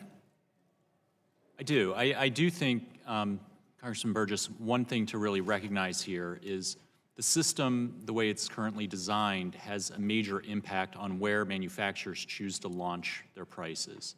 And signals are set based on the way the system is operated. And so with the case of Sovaldi, in particular, there was tremendous concern that the choice to price that product at the upwards of $80,000, $90,000 reflected what the old therapy was, which was not very useful for very many people, but that drug was going to be used in a huge number of people. So you need to look at the whole of this. Correct, and that's actually the point I was going to make. We are on the cusp of some rather dramatic cures, not just treatments, but cures. And this committee is responsible for the cures for the 21st century. We worked on it for 3 Congresses. We've really pushed that along. 60 Minutes, a show I don't normally watch, but had a special on sickle cell and curing sickle cell. I mean, who would have ever thought that that was possible? But we do need to think about how we're going to amortize the cost of research and development and paying for that innovation. How are we going to amortize that into the system? Because we could agree that Sovaldi nearly broke the bank of a provider like Kaiser, and our state Medicaid organizations really felt the brunt of that. They had no way to prepare for that. They didn't know it was around the corner. One of the things that I have talked about in this committee, I think Mr. Guthrie has a bill that would at least allow CMS to talk to a manufacturer before the FDA approves if it looks like something coming down the pipe is going to be pretty dramatic but dramatically expensive. It would be good that people could begin to at least make some decisions that might soften the blow. And I think we're going to have to look, if you look at some of these gene therapies that are single administrations that cure blindness, hemophilia, muscular dystrophy, these are things that we are going to have to figure out. You're right, the old way of pricing and then extrapolating that as using some formula may not work at the same time. And this committee understands the value of the cures legislation that we did. We cannot interfere with the scientific discovery process. Mr. Carey, just one thing, because you had it in your testimony, a medicine I wasn't even familiar with, Xylem, that is patent protected till 2024, but the REMS on that is going to be significant because it can be a dangerous product in the wrong hands. Last 5 seconds. I said that the REMS is going to be significant. It's patent protected until 2024. Why don't you let him answer, because your time has expired. So yes, there is a concern when there are patents on REMS. That's not really what the patent system is about. I couldn't agree more that innovation is absolutely crucial, but sometimes at the margin, we're not talking about innovation, just like the Prima example you mentioned and this one as well. Thank you. I now would like to recognize the chairman of the full committee, Mr. Pallone. Thank you, Madam Chair. I wanted to start by asking Mr. Carrier a question and then move to Chip Davis. And of course, I want to acknowledge that Mr. Carrier is a professor at Rutgers Law School, where I also went to school. So special to me that you're here today. When the REMS program was put into place as part of the Food and Drug Administration Amendment Act of 2007, Congress contemplated and ultimately made it explicit that these safety protocols should not be used as a means to delay generic competition. Unfortunately, congressional intent has been obfuscated by delay tactics by branded manufacturers that have thwarted generic attempts to develop their own version of drug products or to impede the ability to enter into a shared safety protocol. This committee has been considering for some time now how to best ensure that congressional intent was upheld, and Congressman Welch and myself have advocated for market-based solutions that would allow for streamlined processes for accessing samples, resolving challenges, and establishing REMS safety protocols. So initially, Mr. Carrier, some concerns have been raised that the CREATES Act, which of course is the main vehicle for dealing with this problem, could unintentionally incentivize frivolous lawsuits in order to obtain monetary penalties rather than seriously pursuing samples for purposes of drug development. Others have suggested that maybe the CREATES Act could lead to additional patent settlements. What are your thoughts on these claims? I mean, obviously, I support the CREATES Act. I'm only being devil's advocate here, kind of get your feeling on some of these suggestions against it. Do you believe that CREATES could lead to a different type of gaming? Absolutely not. And I do respect the brand companies for their creativity in coming up with arguments like these. For starters, the CREATES Act only applies to eligible product developers. You can tell really quickly if it's a generic that's trying to get the sample or a trial lawyer with slick back hair. I mean, you can figure that out really quickly. Will it lead to settlements? Absolutely not. The problem with settlements today is that you have patents involved. Generally, we don't have patents here. And also, you have a 180-day exclusivity period that queues up that first generic that settles with the brand company. So when the brand settles with the first generic, no other generic is able to enter the market. Here, that's not the case. The brand company would have to settle with every single generic that wants to enter the market. That's a lot harder than in the settlement context. Thank you. And then, Mr. Davis, could you respond to the same question? Then I want to ask you another question about CREATES. Sure. Thank you, Chairman Pallone. I would completely associate AAM and our members with the comments of Professor Carrier. We do not see any concern about frivolous lawsuits. I think it's important to remember that the CREATES Act and the Fast Generics Act keep the FDA at the center of this issue and ensuring the safety and certifying the safety and integrity of whether it's the branded manufacturer handling their lot or a generic manufacturer subsequently. So we have always supported a bill that kept the FDA in the center and ensuring that no matter who is handling the samples that they get certified by the FDA accordingly. The other thing I think is important to point out is that it is a very limited cause of action that is only triggered if a branded company fails to negotiate in good faith at fair market value. So it's a very limited window, and one, quite frankly, our members hope they never get to because it only reflects a failure of the ability to secure the samples through fair market value. Well, Chip, let me ask you another question. You know the CREATES Act contemplates a legal pathway by which the generic manufacturer could access samples as well as possibly a monetary penalty if a brand manufacturer refuses to allow access. And I understand that other enforcement mechanisms have also been contemplated in this past. Will you discuss AAM's perspective on the CREATES Act and what your members believe will be the strongest deterrent to gaming of the REMS requirement? Yes, so thank you again, Mr. Chairman, for the question. Again, our mindset is that a cause of action is only an issue of last resort that we hope we never have to get to be completely candid. The challenge is, since REMS programs were created back as part of the PDUFA reauthorization in 2007, that bill specifically says REMS programs should not be used for anti-competitive purposes. The problem is there's no enforcement provision. So unless there is a significant enforcement provision or risk of a significant penalty to the branded manufacturer, the risk of having some sort of diluted remedy is that it just simply becomes the cost of doing business. And you're better off continuing the anti-competitive practices because the penalty on the back end won't be severe enough. So we want to make sure that it's a very limited scope of action that is only triggered by a failure to negotiate in good faith. And at that point, though, there has to be something of significance to hopefully deter the actions that have now been going on for the better part of a decade. Thank you. Thank you, Madam Chair. Thank you, Mr. Chairman. It's a pleasure to recognize the former chairman of the full committee, the gentleman from Michigan, Mr. Upton. Well, thank you, Madam Chair. This is an important hearing, and I appreciate everyone's testimony, that is for sure. And you all may know, every one of us on this committee worked very hard on the 21st Century Cures Act. We're all co-sponsors. We all worked our networks of folks. We're all pleased when President Obama signed it into law in 2016. And one of the issues that I have some concern about, Mr. Cushton, is about the as we think about that legislation with the unintended consequences of hampering innovation in medicine.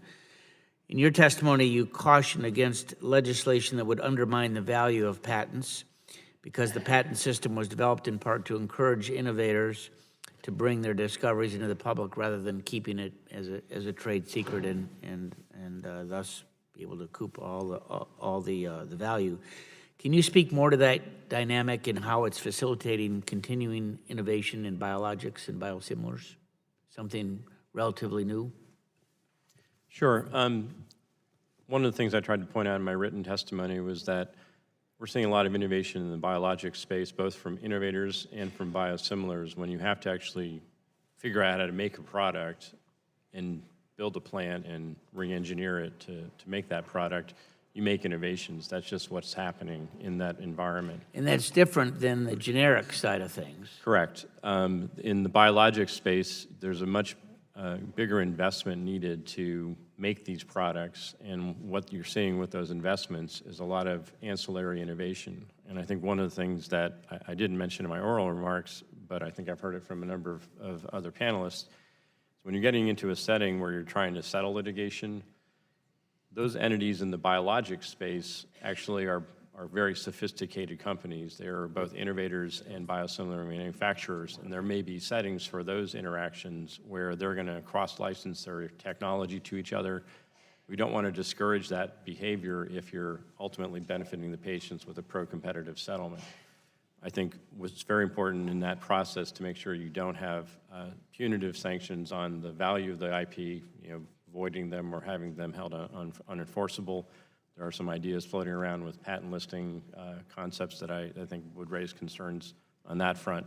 But I think it's very important to keep that dynamic that is generating this type of ancillary innovation in the industry. And I got to say, I think you agree, I'm particularly concerned that the existing settlements would suddenly become illegal because of the retroactive nature of some of the bills that we're considering today. Is that your impression as well? Yeah, there is one of the provisions in the bills that would kind of retroactively review some of the settlements that have already been entered into, and that's particularly troubling from a litigation perspective because you have companies who've relied on that settlement to then move forward with their commercial activities. If those things somehow change, if those are no longer allowed, then you're going to have a fairly significant disruption in the commercial activity of these companies. Yeah, I'll confess that I'm not a lawyer. Most people would say good, but I think that we all recognize the problem of that. I yield the balance of my time back to Dr. Burgess. Thank you, Mr. Former Chairman, Chairman for Life, Chairman in Exile. Mr. Davis, if I could ask you, as you're well aware, there was a version of the CREATES Act in the last Congress. It was worked on with stakeholders. This version of CREATES is a little bit different, and some of the rights of private action are perhaps more aggressive in this version today. Would you support a version of CREATES that perhaps was modified to make it once again bipartisan? Thank you for the question. I think from my perspective, the current version in both the House and the Senate does enjoy wide bipartisan support with over 90 stakeholders. I was saying the other day that I'm not sure of another piece of legislation that enjoys, from an external stakeholder perspective, the support of both Public Citizen and FreedomWorks as an example. So it's a pretty diverse a group of people who have come to the realization that after 10 years of abuse, the time has come to end this problem. To that extent, that was the version from last Congress, correct? No, that was actually the Senate version, which has not been modified. Okay. So my short answer would be we have been and continue to be willing to work with anybody who is committed to solve the problem in a meaningful way. We think, actually, Congressman, the real risk here is that if there are parties that say they want to work together with an intent to actually dilute the enforcement mechanisms, then you get at the risk to my answer previously, which is there's not a sufficient back-end remedy to actually alter the behavior on the front end. So provided at the end of the day there is that sufficient enforcement, we stand ready, have been and continue to stand ready to work with anybody. I thank you. I yield back to the gentleman from Michigan.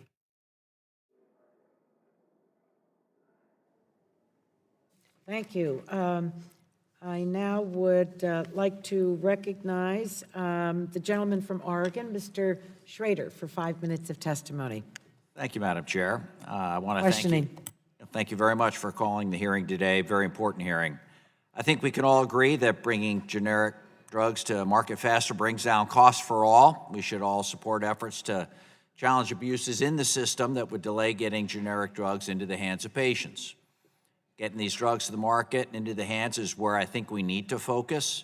I'm encouraged by the record number of generic approvals and was proud author in the last Congress of legislation that helped create the competitive generic pathways therapy that, frankly, just in the last 6 months has brought 5 more generic drugs onto the market where no competition had existed before.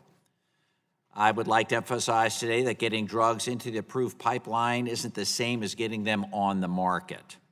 As we discussed yesterday with Secretary Azar, every year we see companies get tentatively approved as first filer, complete the bulk of the application process, and then stop before getting final approval. According to HHS, this happens an average of 5 times a year. Drug company waits so long to market their drug that they effectively block subsequent filers, and which could help drive down costs. The Secretary indicated this lasts for an average of 12 months, far longer than the 180-day incentive that Congress created. 5 drugs times an extra 12 months of exclusivity means much higher costs for patients in the healthcare system. Why does this happen? Well, Secretary Azar said there are times when applications have some deficiencies that need to be corrected in a timely manner. And there are other times when manufacturers struck a deal with brand manufacturers to refrain from moving their drug to the market. My bill, which I introduced earlier this year, bipartisanly with Mr. Carter, will stop the practice of parking generic exclusivity by first filers. Under the Blocking Act, when a first-to-file drug application is parked at the tentative approval stage, and that is the only thing blocking the subsequent generic from coming to the market, first filer's 180 days of exclusivity begins to run. This concept has the support of the President and is part of his budget in the lowering drug cost section. After our conversation with Secretary Azar yesterday, the FDA got back to me with a data analysis that suggests that this proposal might save $1.8 billion. And at this time, I'd like to ask unanimous consent to enter that into the record. So ordered. And contrary to what some in the industry may want you to believe, this bill does not revoke, diminish, or shorten any period of exclusivity for any first filer. Very simply, it puts manufacturers on notice and requires them to keep the ball rolling after they've started the application process. So, question for Mr. Carrier, if I may. Some have noted, and the Secretary testified on this yesterday, that there are some provisions in law that do require a generic manufacturer to forfeit their 180-day exclusivity. In your testimony, you described these forfeiture provisions as toothless. Could you expand on what you mean by the fact that they are toothless?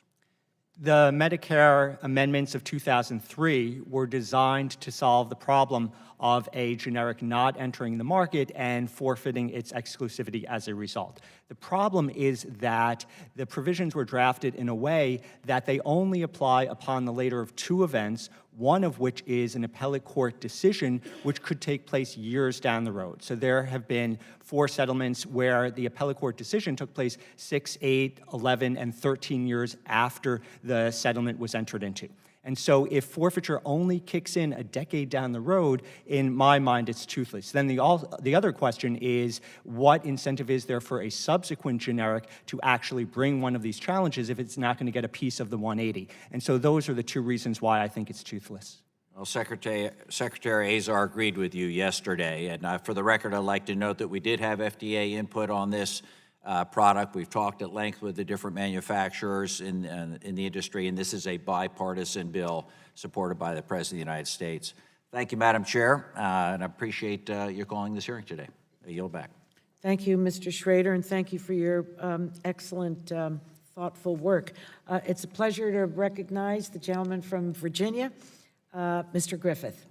Thank you very much, 5 Madam minutes. Chair. Mm-hmm.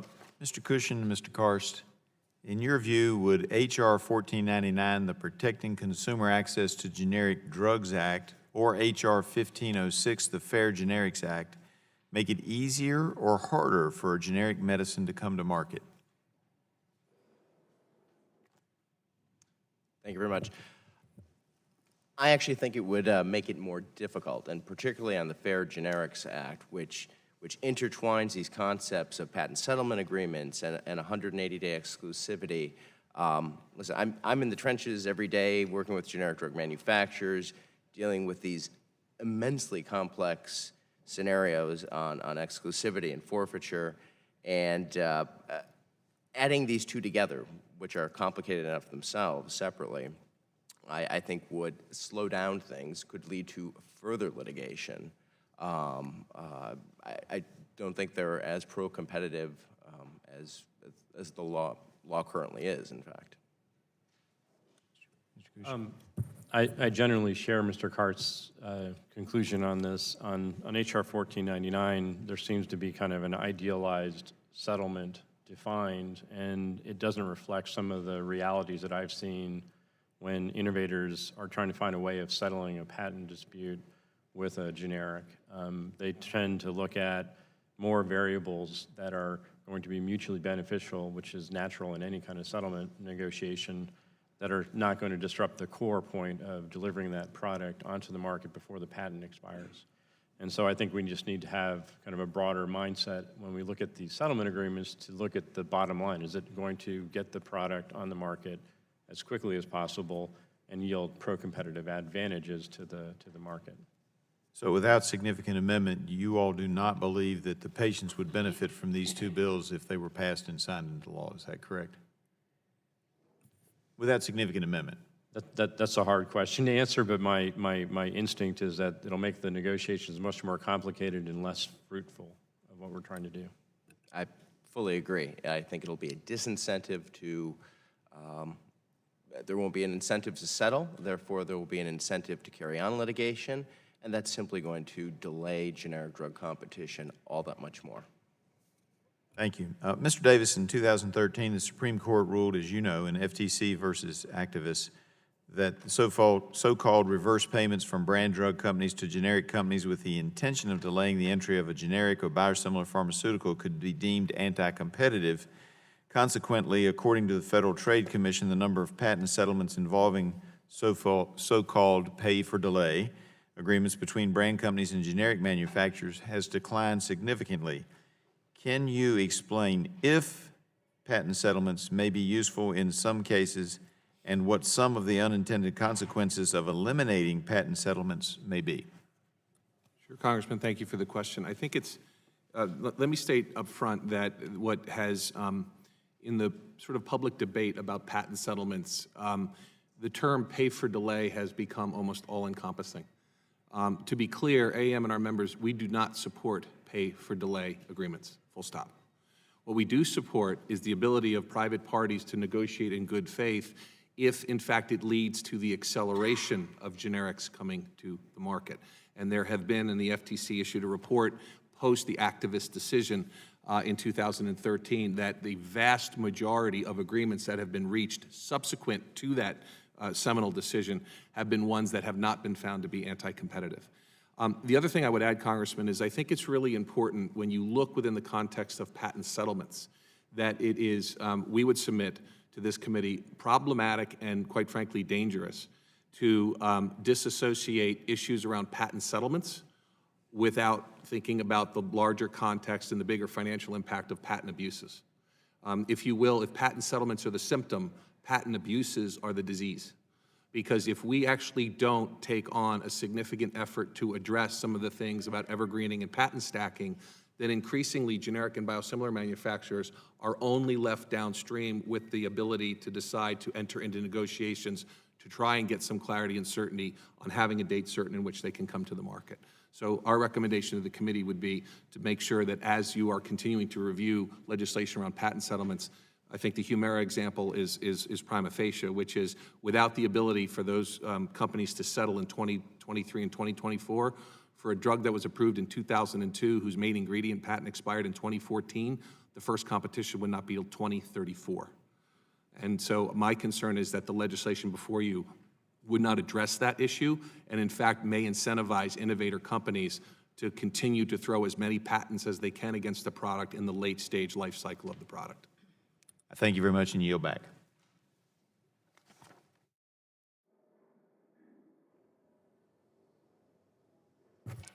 I now would like to recognize the gentlewoman from California, Ms. Matsui.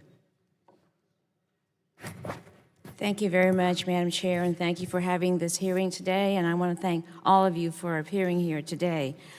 I would like to focus for the moment on the potential for these policies to save real money for consumers.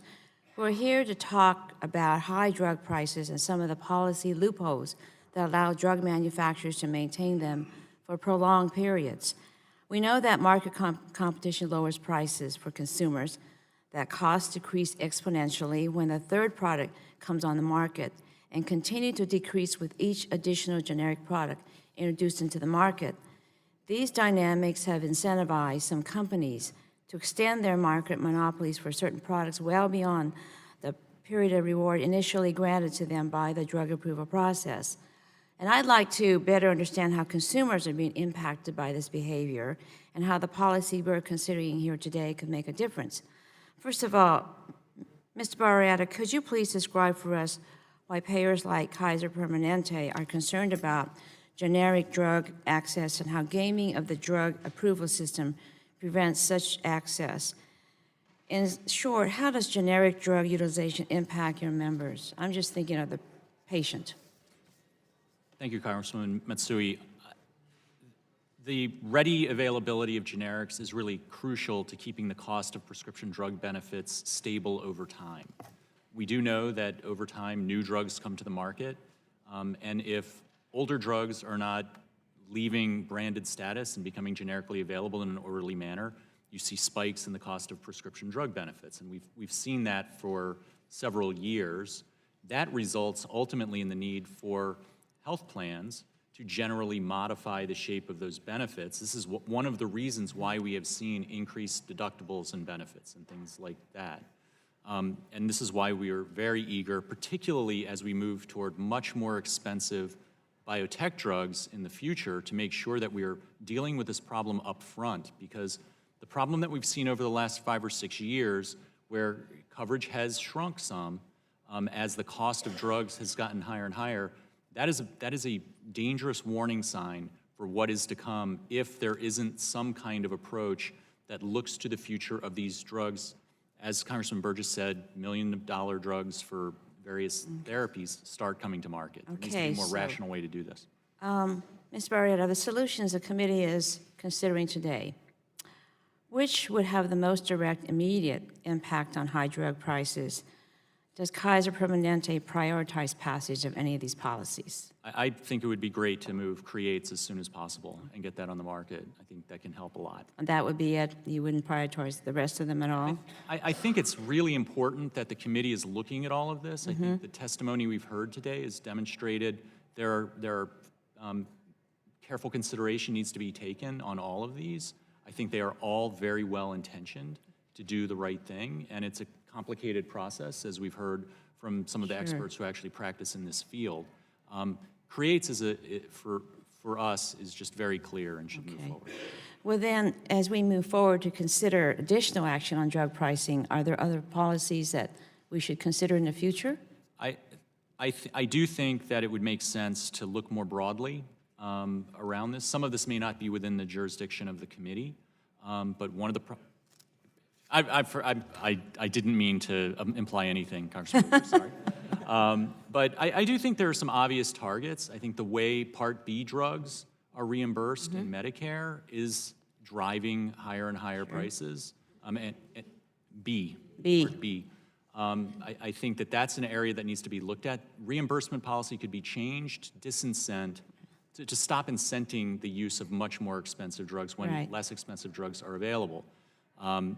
The Medicaid rebate program has in it a formula that deters discounting by drug manufacturers. I think that could be modified in a way to leave the states and the Medicaid programs at least whole and encourage competition in the marketplace.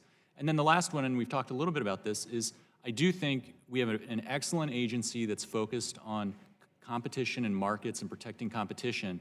And I think providing broader authority and broader resources to the Federal Trade Commission to take a more active role in examining how this market is actually operating would be beneficial. Okay, well, thank you very much. We appreciate your ideas, and I yield back. To thank the gentlewoman. Now I'm pleased to recognize the gentleman from Kentucky, Mr. Guthrie. Thank you, Madam Chair. Thanks for holding this meeting and important meetings that we're having on prescription drug prices. And I've said for the last year or two that we need to deal with prescription drug prices and preferably through the marketplace and bringing competition to the marketplace. So this is an important hearing today. I appreciate doing that. And Mr. Karst, I want to kind of follow up on my friend from Virginia's questioning of Mr. Davis, the pay for delay particularly. And I really looked at getting involved in moving this bill. And what I want to do is make sure that it's right and it does what we want it to do. And I think Mr. Davis talked about, and I don't want unintended consequences. I think you might have been the one that said sometimes it's like brain surgery. If you mess up, you can really mess the problem up. And I understand there were 5 out of 170 cases that have ruled to be non-competitive that went before the Federal Trade Commission.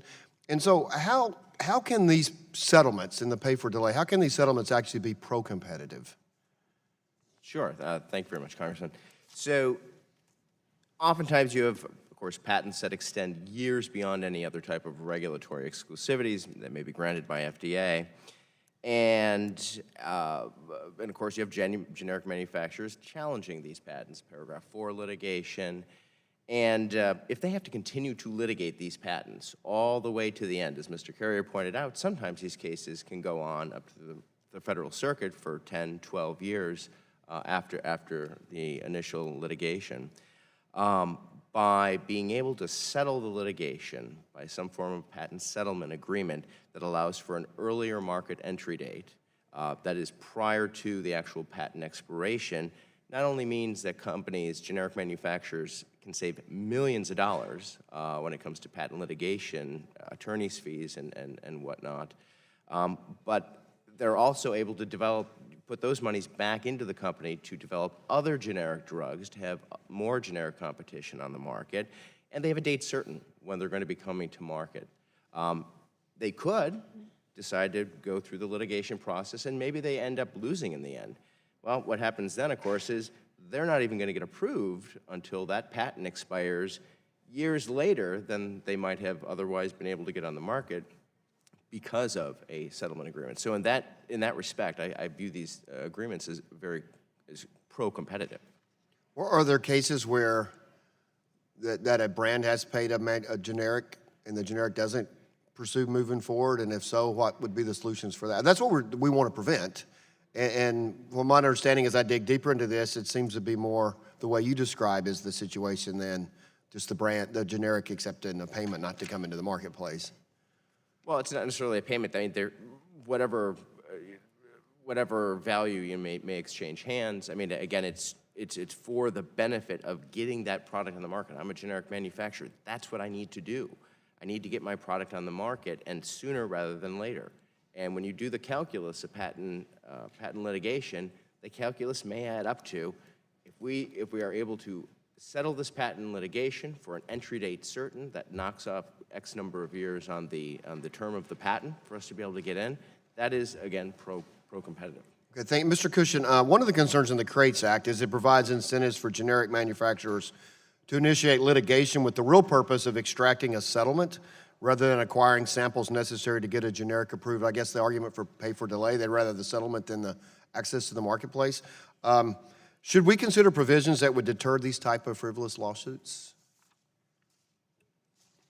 I'll start by noting I'm a patent litigator, so I don't have all knowing insights into some of these things. I do have instincts that when you create a right of action that gives an opportunity for a monetary outcome of the litigation, you're just going to incentivize some activity that may not ultimately deliver what you're hoping for.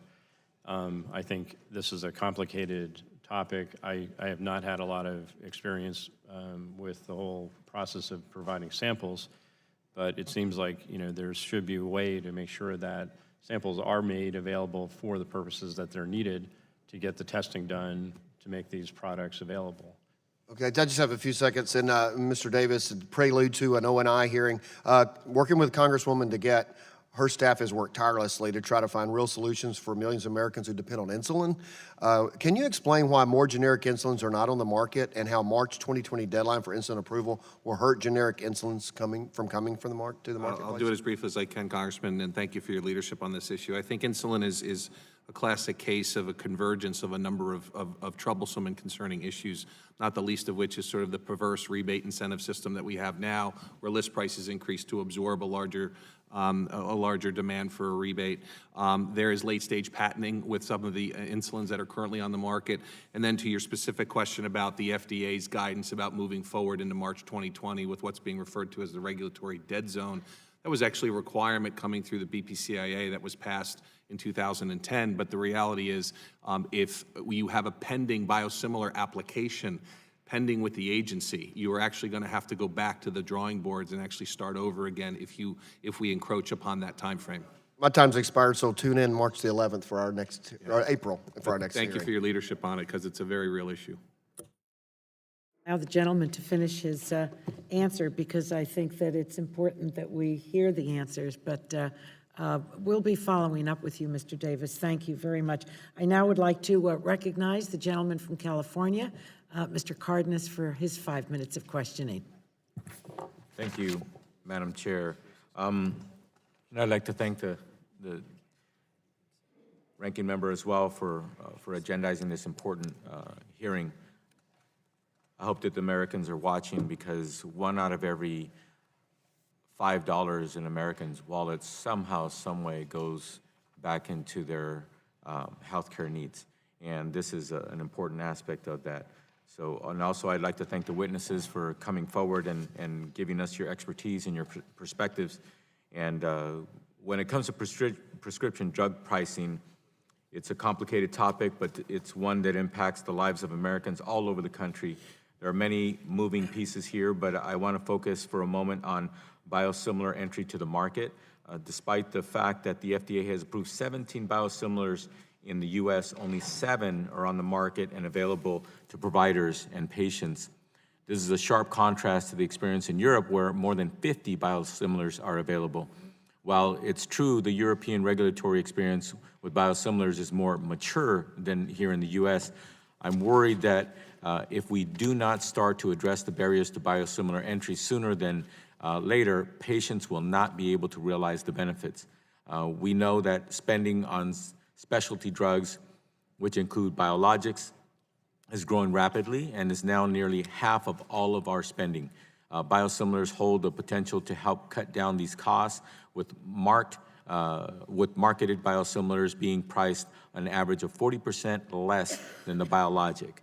So my first question is to you, Mr. Beretta.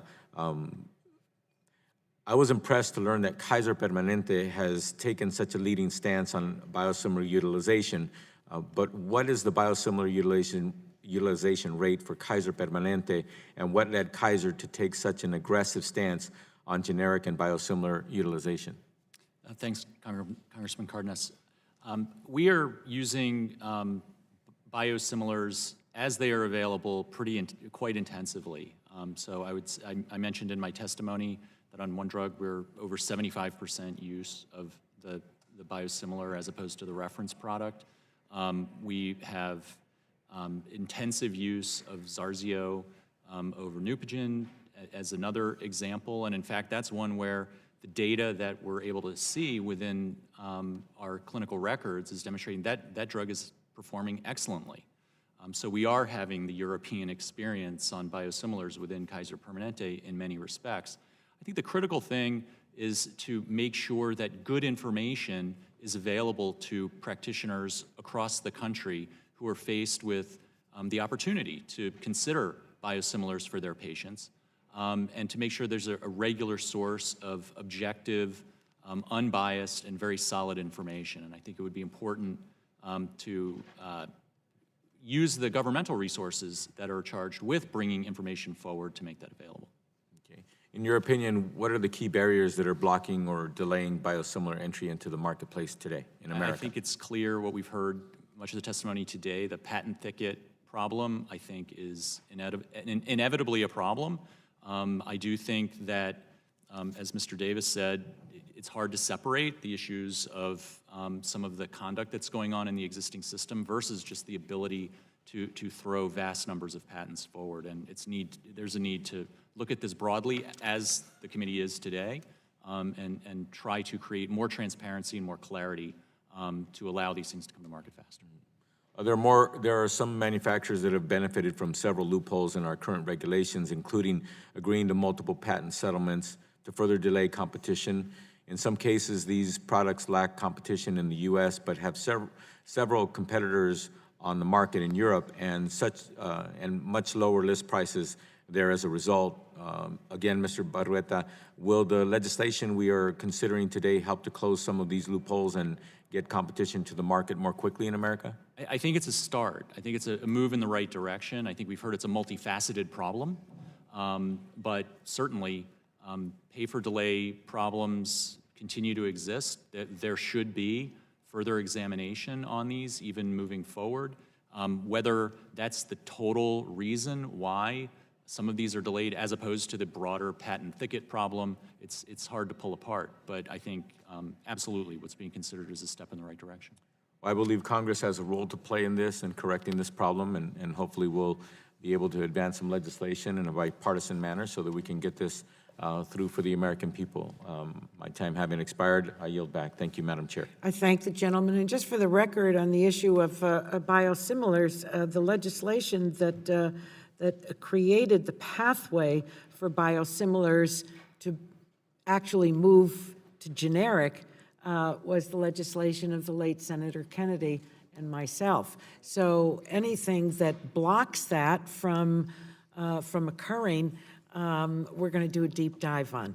I now would like to recognize the ranking member of the full committee, Mr. Walden of Oregon. Good morning, Madam Chair, and thanks for recognizing me for questions. Mr. Booton, H.R. 938, the Blocking Act, has bipartisan support on this subcommittee, and I understand that the goal of the legislation is to prompt generic manufacturers to launch their products as early as possible. Can you walk us through the issues in the market currently and the way this bill attempts to resolve those issues? I can tell you on that issue, the National Health Council has not taken a formal position, but I will tell you that we are very supportive of the intent of this legislation and are looking more closely at how we can help ensure that generics are getting to market as quickly as possible. All right. And I'll probably get this from Biruta? Beretta. All right. What was the 2018 operating revenue of Kaiser Permanente?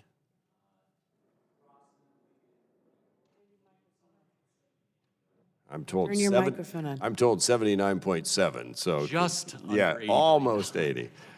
What kind of impact would losing $79.7 billion have on your organization? That would be very bad. Wouldn't help your employees, would it? Would you expect your company to have to lay off some workers, and how might it impact your organization's ability to continue operations? The loss of revenue, obviously, is something that any business has to accommodate itself to. And we're all obviously interested in finding a powerful deterrent for bad actors.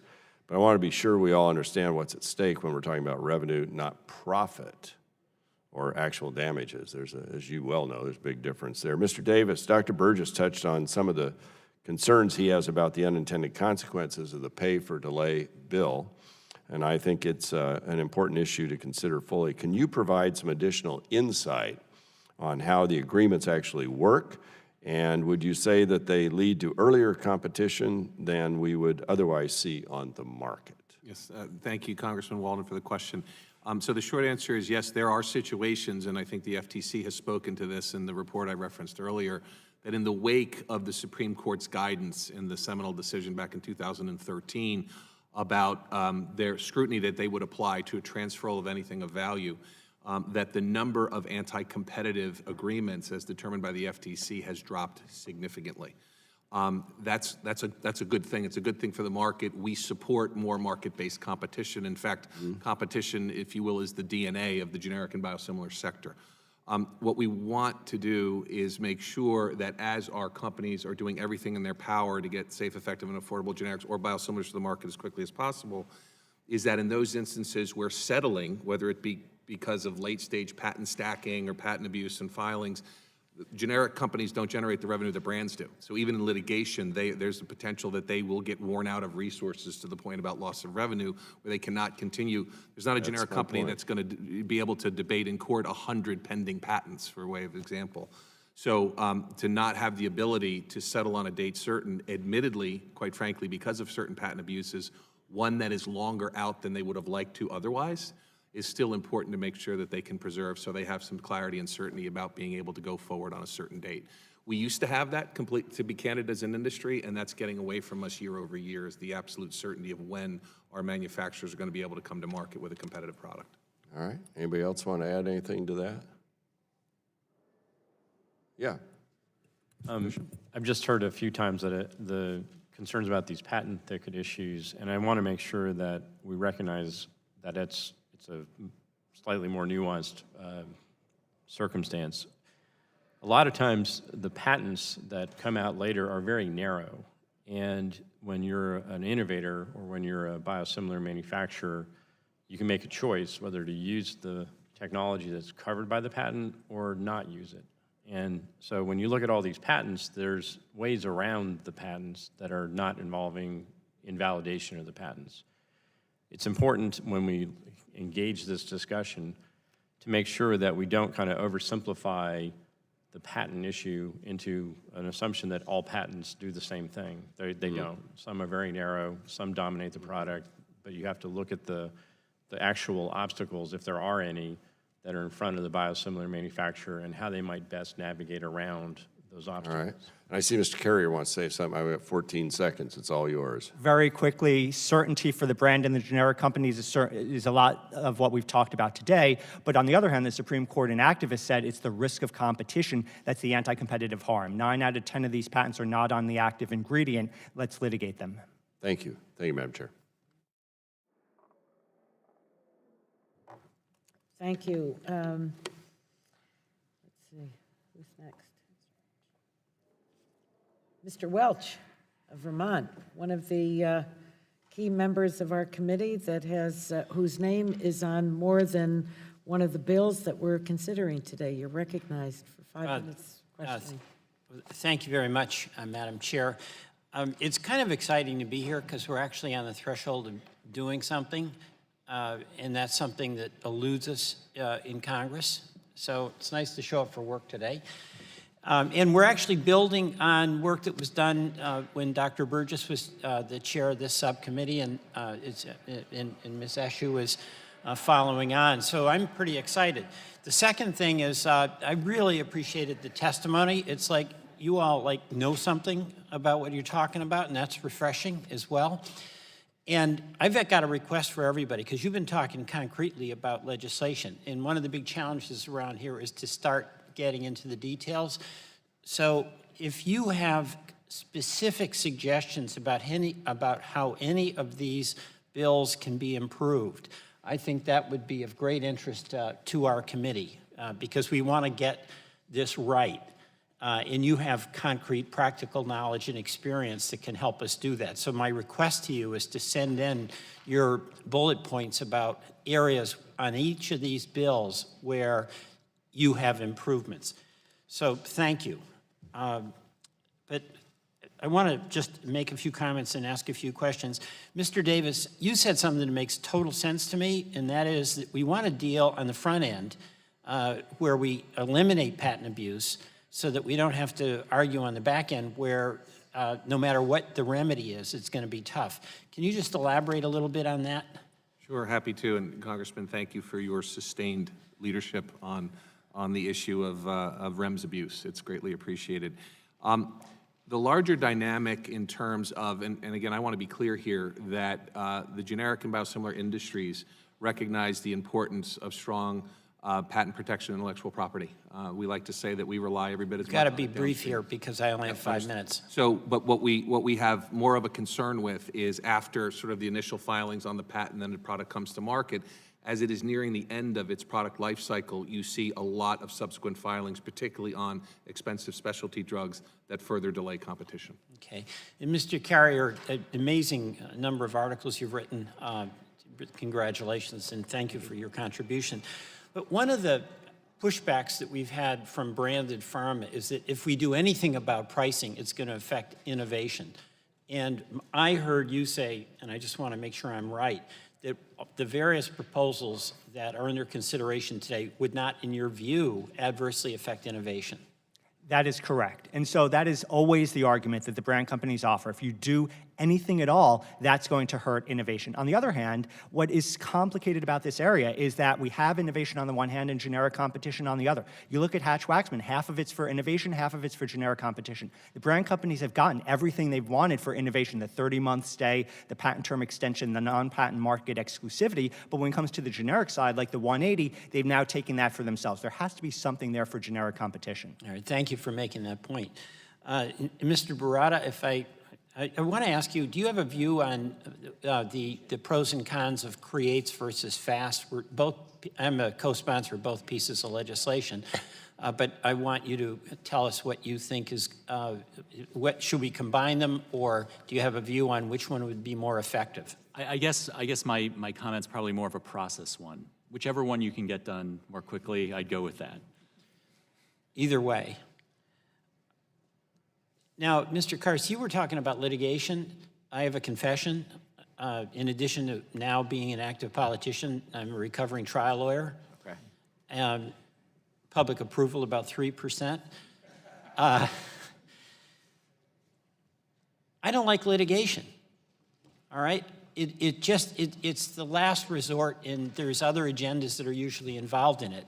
And do you see a way where we can try to do what Mr. Carrier is talking about, protect intellectual property and innovation, but on the other hand, spur biologics and generics? You know, you seem to be raising some questions about the necessity of litigation. And I'd like to get away from that, really, by doing what Mr. Davis is suggesting. Yeah, well, as of course a lawyer, litigation is part of my my job. But I was really raising that in the context of the Blocking Act, which, again, I'm in the trenches all day when it comes to 180-day exclusivity, generic drug approval, and anything that makes an amazingly complex law have all that much more complex tapestry is simply not good, in my opinion. Well, send us your suggestions. This was in the context of certainly the Blocking Act, which I just don't think is necessary. It's just going to lead unnecessarily to more litigation. Yeah, I mean, see, this, I know my time's up, but this is where there's some common ground here. We all want to protect innovation, but we want to get the prices down and make it affordable.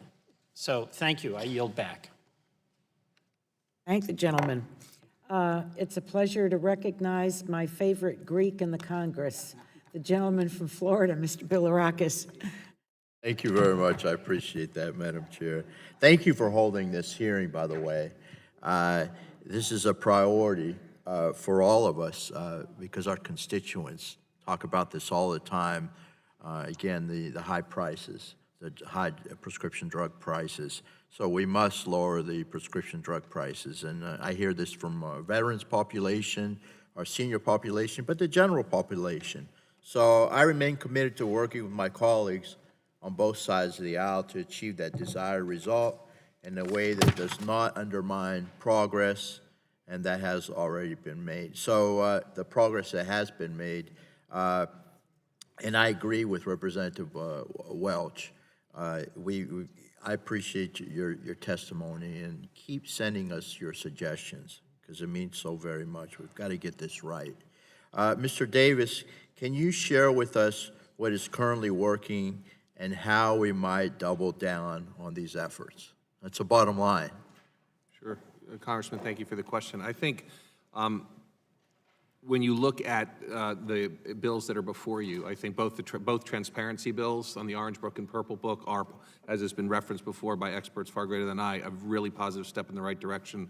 And AAM is supporting both the Creates and Fast Generics Act that are also under consideration here. I think one other area that's really important that hasn't been touched on yet today, because it's not reflected in a bill currently before the committee, but relates to, and I think Mr. Beretta has talked about how biosimilar uptake has been so significant at Kaiser, is about benefit design and formulary placement. and the importance of ensuring that when generics and biosimilars get onto the market, that they have a preferred position on the formulary. We actually have an increasing case year over year where follow-on competition from an out-of-pocket cost perspective may be more expensive because of agreements between originators and plans than the follow-on competition. If that happens, I would submit to you that Hatch-Waxman and BPCIA don't work. So ultimately now, and a credit to CMS, they're looking at this very issue as we speak for the 2020 Part D plans. And so we encourage any member of Congress who wants to make sure that generics are on a generic tier, biosimilars are on a biosimilars tier, and that the out-of-pocket cost, which as we all know is what consumers and patients are really focused on, is making sure that those are lower for the subsequent low-cost alternative as opposed to being higher. Thank you. Very recently, this committee passed legislation to address the products with limited competition by creating the Competitive Generics Therapy Program at FDA, also known as the Schrader-Bilirakis bill. And it extended the 180-day exclusivity to products without competition, and by all accounts, the program has been successful, with FDA receiving over 100 applications from generics manufacturers looking to bring competition to these products. To me, this is a perfect example of the value that a 180-day exclusivity holds for generic manufacturers. But my concern with some of the bills we are discussing today, that we have a solution in search of a problem, and should we move forward, the consequences of undermining the 180-day exclusivity and the adverse effect it may have on generics. Mr. Karst, and you've touched on this, and actually the entire panel has, but let me ask the question again. In your opening statement, you stated the Blocking Act is not necessary. Why is that, and could you elaborate more? You referenced the medical maxim in your testimony, do not harm, and we don't want to harm. Could this bill end up weakening the 180-day exclusivity that has proven to be such a powerful incentive for bringing generics to market as quickly as possible? Thank you very much for your questions, Congressman Bilirakis. So, and as an initial matter, thank you very much for the CGT, the Competitive Generic Therapy legislation. It has been a smashing success. I can tell you, working with a lot of companies in the generic drug industry, this is very important to them. And I am constantly working with companies to get the designations and the approvals, and companies are very much responding to your legislation and Congressman Schrader's legislation. On the Blocking Act, quite simply, I don't think the bill is necessary because, one, FDA already has the statutory and regulatory authority it needs to address the problem. Now, this has been, I guess, characterized by Secretary Azar as squatting on exclusivity, and it's not, I don't think, an accurate description of the situation. In fact, these companies may, for one reason or another, whether it's due to FDA or their own fault, unable to get final approval, but FDA does have authority under the statute to deal with that situation already. Putting new provisions into the statute that are amazingly complex, again, not only will lead to litigation, but they are so complex in nature that I'm afraid that it is going to significantly hurt the 180-day exclusivity incentive. Thank you. Madam Chair, I'll yield back to my favorite Assyrian-Armenian chairman. Thank you. We really got something going here. It's a pleasure to recognize the gentleman from New Mexico, Mr. Lujan. Thank you very much, Madam Chair. Issues with REMS program have been coming up for years. These requirements are meant to help ensure the safe use of certain drugs. Unfortunately, we've heard testimony over the years that REMS have been gamed to delay generic drug development activities. The FDA commissioner has said that REMS abuse needs to stop, and the agency has taken a number of steps to try to facilitate generic access to samples. I am concerned, though, that some have tried to argue that such access by generic drug developers could put patient safety at risk. Both the CREATES Act and Fast Generics Act lay out a process by which generic manufacturers could access samples of a branded drug product provided that certain conditions have been met. Mrs. Kennedy, can you please describe the kind of testing you might do on a product before it comes to market? What do you have to show the agency to obtain approval? Yes, delighted to answer. As the only manufacturer who gets up every day to lower health care and costs to American patients on this panel, I'm Move your microphone. Maybe it's not on. Um, We really want to hear from you. I'm pretty loud because- anyway. There you are. Okay, There you are. and I like your first name. At any rate, I would like to say that we are absolutely equipped with all the innovation and knowledge that we need to deformulate any brand product on the market, with the exception of some of the biologics. And as such, we are hoping that it's made easier by Congress and others to get those REM samples and make sure that we can begin our innovative process.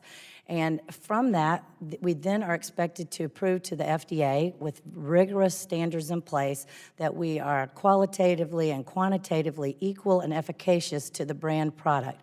As such, we're doing that over and over again, and particularly in the Part B Medicare space, and that is truly lowering the cost of drugs to American patients, because our drugs that we're making as generics today are the 100 top movers list. They're taken by emphysema patients and others 4 times a day, and we hope to expand that as other drugs and are closing to near the end of their patent life, and we hope that the Congress and all of the laws that will be enacted as a part of what we're talking about today encourage us and help us to get our products to market and truly lower the cost of health care. That's where we are. Ms. Kennedy, can you touch on the safety as well that you Yes. have to be attentive to ensure the product is in fact safe? Yes, we have to prove every test that the brand innovator has to prove, and we have also other tests required of us if we, for example, move to a different container closure, something that would be innovative and perhaps a less expensive way to package those products. We are required to test from soup to nuts. All C of A's must be passed. All matters of assay, identity, osmolarity, and all the other tests, including sterility, must be passed. So the quality is not at issue. We will not receive approval unless we are perfectly 100% efficacious or better than the brand. So, Mr. Davis, based on your review of the CREATES Act, do you believe that this legislation changes the safety standard or patient protections that are currently in place for equivalent branded products? And do you believe the bill opens a possibility of additional risk to patients? So I believe it maintains the level of safety certification requirements that the FDA has, and actually puts more sort of teeth into it, Congressman. I would associate our comments with everything that I think was perfectly articulated by Ms. Kennedy as well. I do not think it exposes anyone along the continuum to any increased risk of safety whatsoever, because we actually trust the FDA to get it right. Mr. Davis and Ms. Kennedy, do you believe that either the CREATES Act or the Fast Generics Act would hamper the FDA's ability to ensure all drugs, regardless of whether they are brand or generic, are safe and effective and adequately protect against patient safety risks? Mr. Davis? None whatsoever. Ms. Kennedy? Agreed. Their governance is what is expected of us. That's the law. And I guess as I close, Madam Chair, I take comfort in knowing that both pieces of legislation preserve a process by which the FDA can register any concerns with that plan before the samples are transferred, which is also something that's important for us to be noting as we move forward with consideration of legislation. With that, I yield back the balance of my time. Thank the gentleman. I now would like to recognize the gentleman from Indiana, Dr. Bouchon. Thank you, Madam Chairwoman. Mr. Davis, I want to clarify. Earlier you said that you listed a long list of people that supported the CREATES Act, and I want to clarify the version of that you're talking about. The version that was introduced to this Congress, or is this a previous version? And I think you mentioned it might have been the previous Senate version. Can you clarify that?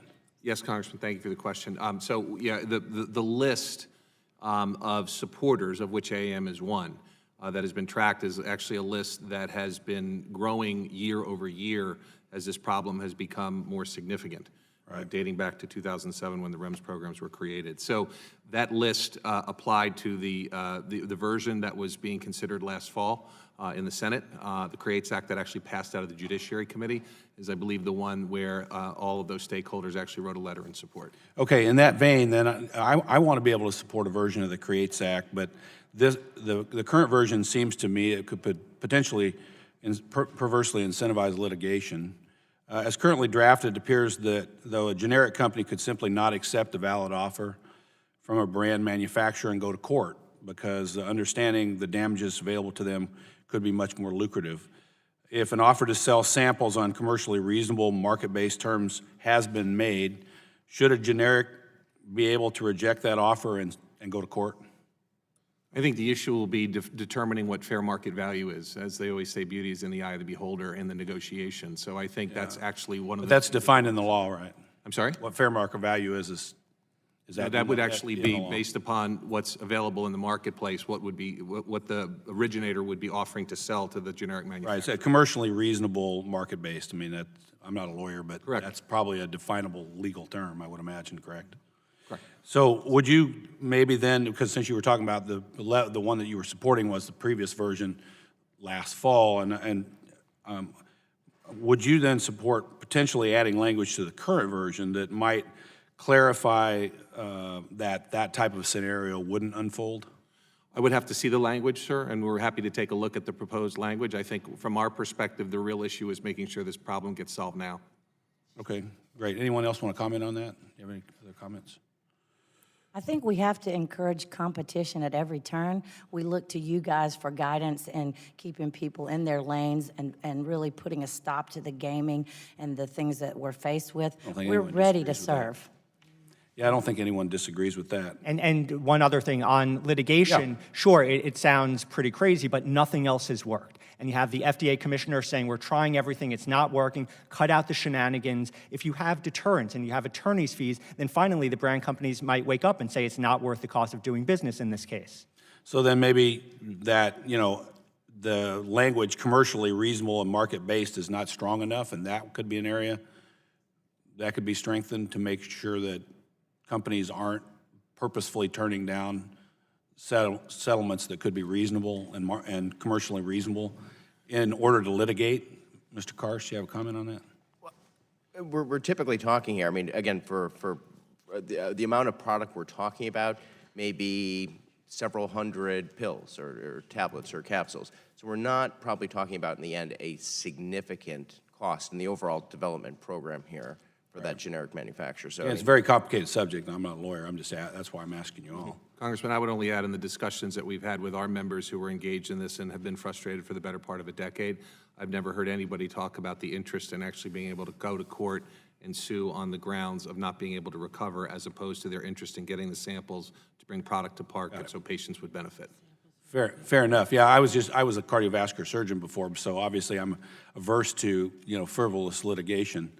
In all of our specialties as providers, if you practice long enough, you have to go through that process. And so, anything that might potentially exacerbate that type of a problem and whatever our solution is to this issue, which we all agree needs to be addressed, is something that I wouldn't support. So with that, I yield back. Thank you, Doctor. I now would like to recognize the gentlewoman from New Hampshire, Ms. Custer. 5 minutes of questioning.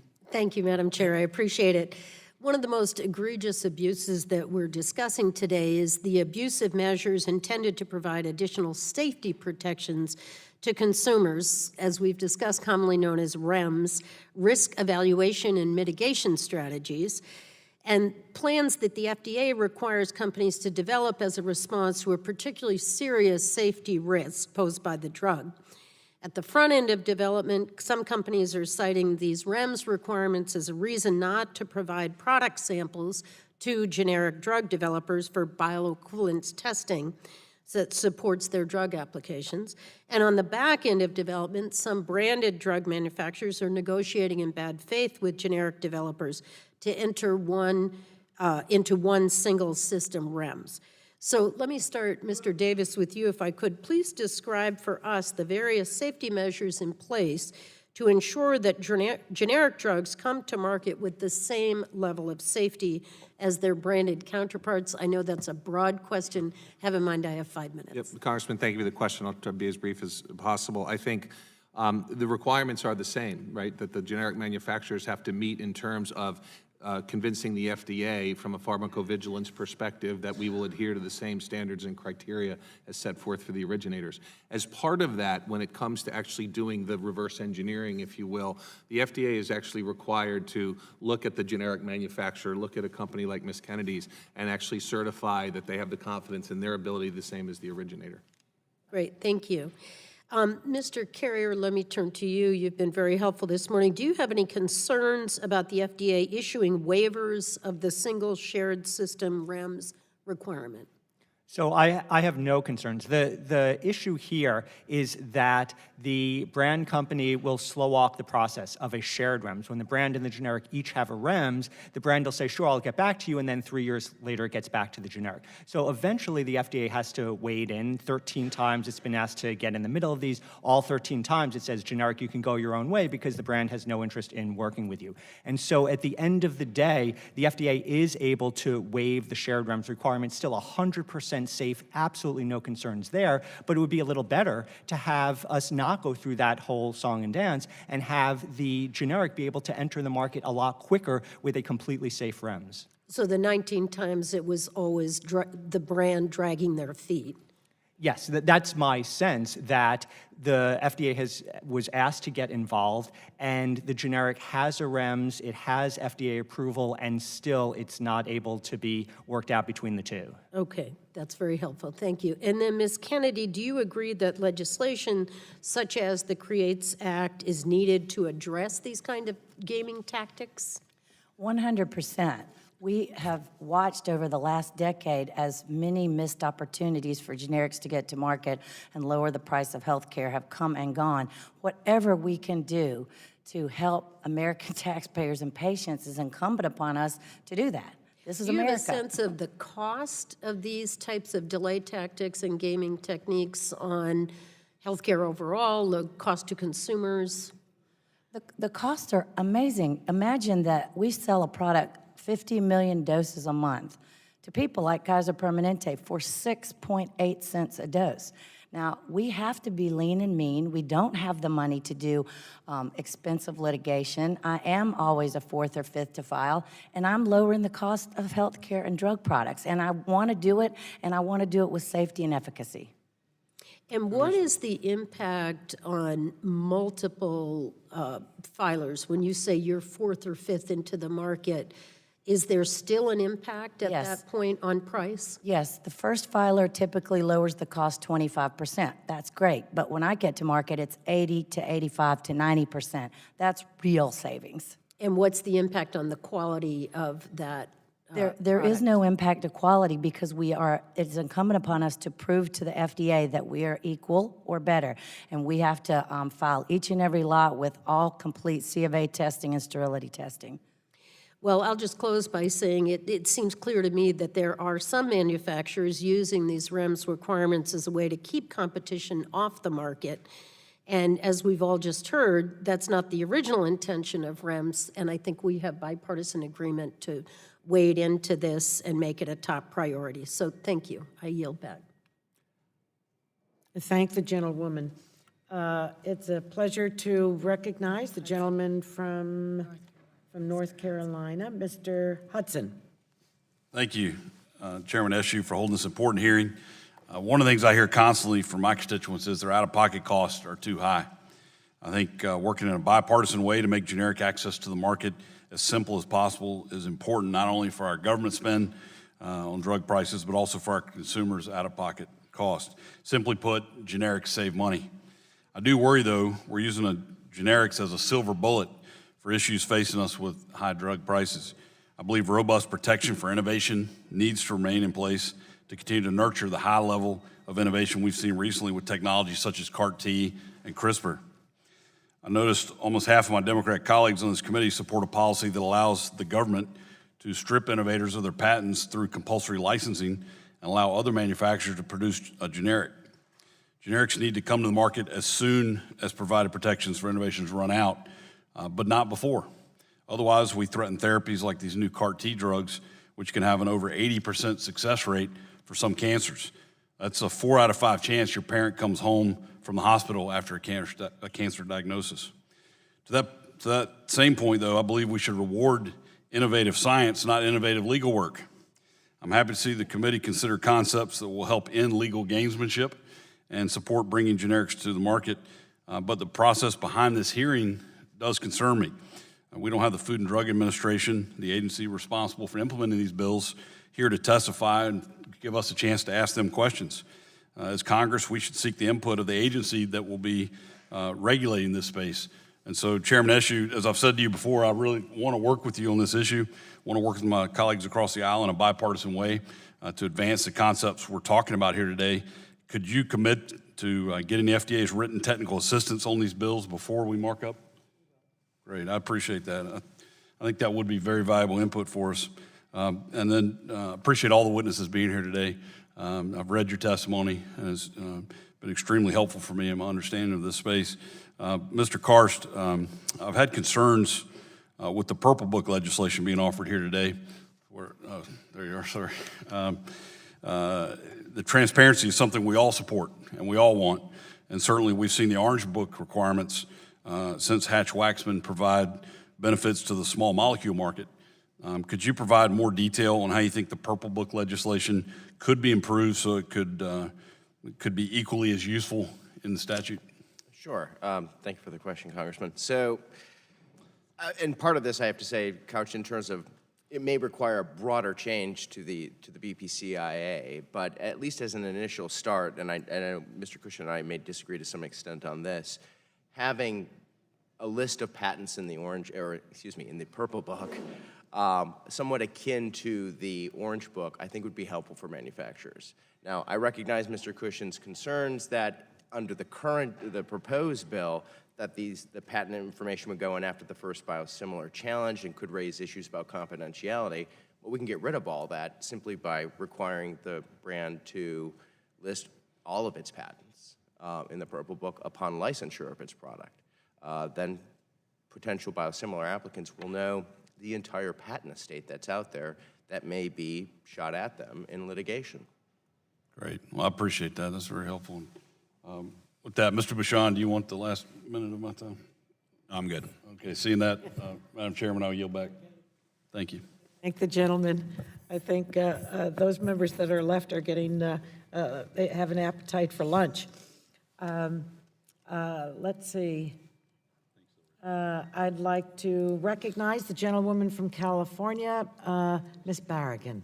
Thank you, Madam Chairwoman. And thank you to our panel for being here today. It's been great to have conversation on a bipartisan basis that we all want to lower prescription drug prices for Americans. When I have town halls in my district, it's one of the top issues I hear about, and how people have to choose between prescription drugs and rent or groceries. And in a district like mine, it's very working class. It's so nice to hear on the other side say, hey, we have a common goal into bringing these down. Obviously, we have this hearing today, and we see that there's a lot of details, there's some differences, but I'm hoping that we can get through them to find a solution. And, I think back in 1984, when Congress passed the Drug Price Competition and Patent Term Restoration Act, which we all know is Hatch-Waxman, the bill kind of laid the groundwork for the modern generic drug approval system. Now, Congress has worked hard to try to strike this balance between innovation and getting generics to the products, to the market as soon as possible. We had Secretary here yesterday also talking about what we're talking about here today, and it was good to hear from him that he agreed that this delay in getting generics is an issue. And one aspect of the framework is an incentive for the first generic drug manufacturer to submit their application and come to market, 180 days of market exclusivity. In other words, 180 days during which the FDA could not approve additional generic versions of the same product. Now, I've been reading, and we've been certainly learning in recent years that some of the generic drug manufacturers are abusing this reward. They are signing agreements to keep their products off the market longer, or for other business reasons, they do not launch their products as early as can be. Now, I'm the author of one of the pieces of legislation here today, the Fair Generics Act. I happen to believe that this would help the problem by realigning incentives for generics to come to market sooner. Mr. Carrier, in your research, have you seen this to be a problem, and could you maybe explain and tell us more about it? Why are generic drug manufacturers behaving in this way? Absolutely. Thank you for the question, and thank you for your support of this incredibly important legislation. The problem is that the brand company is settling with the first filing generic, agreeing not to enter the market for years, and as a result, no one else can enter. As I had mentioned before, the Medicare Amendments Act of 2003 was designed to deal with the issue. It has not. And so the 180-day provision here really needs to be opened up. It's not just the first company to file a Paragraph 4 certification, but it's also a company that is not sued by the brand company. It is the first generic that wins a district court ruling in court that the patent is invalid or not infringed. So whenever anything about the 180 comes up, the question is, oh, do you need the incentives for the 180? And I would just say you do not need the full exclusive 180 just for the first filer, because right now we have shared exclusivity. You have many generics on the first day, still tons of generic applications filed. There's an FTC report on authorized generics a decade ago that found that there's no effect on filing a first filer application when there's an authorized generic in a small market. So at the end of the day, we need this. And it's not just me who's saying it. So you go back to the Supreme Court in Activist, the justices said, Justice Scalia said, Hatch-Waxman made a mistake. You look at what Representative Waxman, Senator Hatch have said, they said it's appalling, the legislation's turned on its head. The 180 was designed for a certain purpose. It's not being used for that purpose. This is the simplest place to deal with it. Not in antitrust law, but with your legislation. And earlier, there was some conversation between some of the panelists, Mr. Kushin and Mr. Kars. They had raised concern about the bill. They questioned whether it was an appropriate realignment of market incentives. Is there anything you want to add to kind of respond to those concerns that they raised, and could this legislation be an effective deterrent?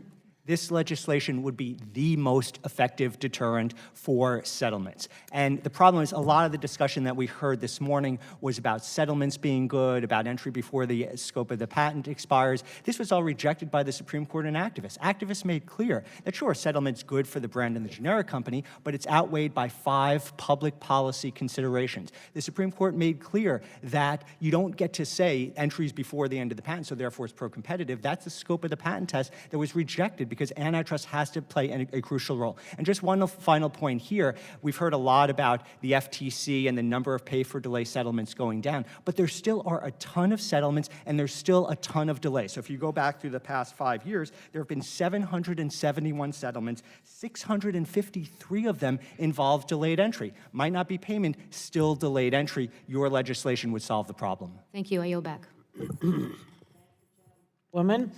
I now would like to recognize Mr. Carter of Georgia for 5 minutes of questions. Thank you very much, Madam Chair, and thank all of you for being here. Currently, I'm the only pharmacist serving in Congress and have over 30 years of experience in practicing pharmacy. This is a real problem, getting generics to the market. I've seen prices on brand name drugs drop dramatically whenever generics entered the market, and that's why we need to get it there as soon as we can. I have so much respect for the pharmaceutical manufacturers who devote and invest in research and development. I've seen nothing short of miracles in my years of practice that have come out as a result of research and development. However, when a drug is too expensive and not accessible or affordable, it does no one any good whatsoever. So that's why this is so very important. I will tell you that I find some of this discussion, in fact, I find much of this discussion more lawyerly than I do pharmacy. So out of all due respect, I'm just a little bit taken aback by the legal aspects and how this ever got to this point. But at the same time, that's where we are, so that's what I'm going to deal with. Mr. Davis, I'm going to start with you because, quite honestly, you confused me earlier. Dr. Burgess asked you about the CREATES Act, which I think we all agree needs to be done and needs to be done as soon as possible. However, last session, we had an agreement where everyone was on the same page, and now all of a sudden this has changed somewhat where not everyone is on the same page. And you confused me in your answer to him. Which one do you support, or do you support both of them? I believe that the CREATES Act, as has been introduced, we support the CREATES Act. As has been introduced here that we're looking at here. I will have to go back and we'll report back to you, Congressman, about any significant differences. I don't believe there are significant differences between what was introduced in the last Congress and this provision. Well, that's where I get confused at, because we're told that there are some things that are different. And out of all due respect, if you'll just get back with me and let me know, I'd appreciate that. But would you agree, and Ms. Kennedy, you might be able to answer this too. Do you ever do any of the 180-day exclusive, or do you just primarily do after everybody is eligible? We did not have the resources to fight the big litigation, and so no, we haven't taken a part of the 180-day exclusivity, except for in one case where we are the manufacturer of record for someone who did fight the patent challenges, a company named Apotex. We manufacture for them a product called budesonide, a corticosteroid. That's the only time. Okay, well, as was mentioned, Representative Schrader and I have bipartisan legislation, the Blocking Act, that we feel like is good legislation. It's going to make a difference, and that's the key here. How do we make a difference? You know, of all the committees in Congress, I would submit to you that the Energy and Commerce Committee works in a more bipartisan fashion than any other committee, and I've always been very proud of that, and I continue to be proud of that, and I hope that in this session we will continue that. That's why this legislation, the Blocking Act, that Representative Schrader and I are co-sponsoring, is so very important to me, and I want to see us continue with that. But back to the CREATES, if a generic company asks of a brand manufacturer, I need samples, and they provide it, and there are no other kind of agreements or no other kind of stipulations, should they have the right to still sue? I mean, because if a brand name manufacturer provides them with everything they've been asked for, shouldn't that be enough? Anyone want to tackle that? So anyone want to tackle that? Yeah, the problem is that they're not getting the samples. So No, that's not what I asked, Mr. Carey. I said that if they got the samples, and if we required it as part of the CREATES Act, said you have to give the samples. And if you give the samples, then you have no other excuse. You have 180 days at that point. That's what I ask. So if the brand company is giving the sample, that's fine. The problem is now they're not. Okay, but if we say that they have complied and they've given the samples, then isn't that a no-brainer? Mr. Davis? Yeah, just so I understand correctly, Congressman, you're saying that the originator would give the samples to the generic manufacturer? And there's no other kind of stipulations. If they would give them. But that's actually what we're trying to address here is the exactly. Carey said they're not. And oftentimes it comes down to, and I would also suggest that it is not an issue of where generics are asking for them. They're willing to purchase Okay, I've got them at 5 fair seconds market left. value. I just want to mention again that the Blocking Act is a perfect example of us working in a bipartisan fashion, and I hope that's what this committee will do. Also, tomorrow I'm going to be introducing more legislation that is more bipartisan, that Mr. Welch and I and Mr. Giaforte, we are all co-sponsors on this. It's called the Payment Commission Data Act. This will allow MedPAC and MacPAC to get the pricing information from Medicare and from CMS in order to make recommendations to Congress that we need. So I hope you'll be looking out for that as well. Madam Chair, thank you very much for your indulgence, and I yield back. You don't have anything to yield back. It's a term we use around here. I thank the gentleman. I now would like to recognize a new member of the Energy and Commerce Committee, and we're thrilled that she's high value added to our subcommittee, the gentlewoman from Delaware, Ms. Blunt Rochester. Thank you so much, Madam Chairwoman, and thank you specifically for this important hearing on drug pricing. I also want to thank the panel for your testimony.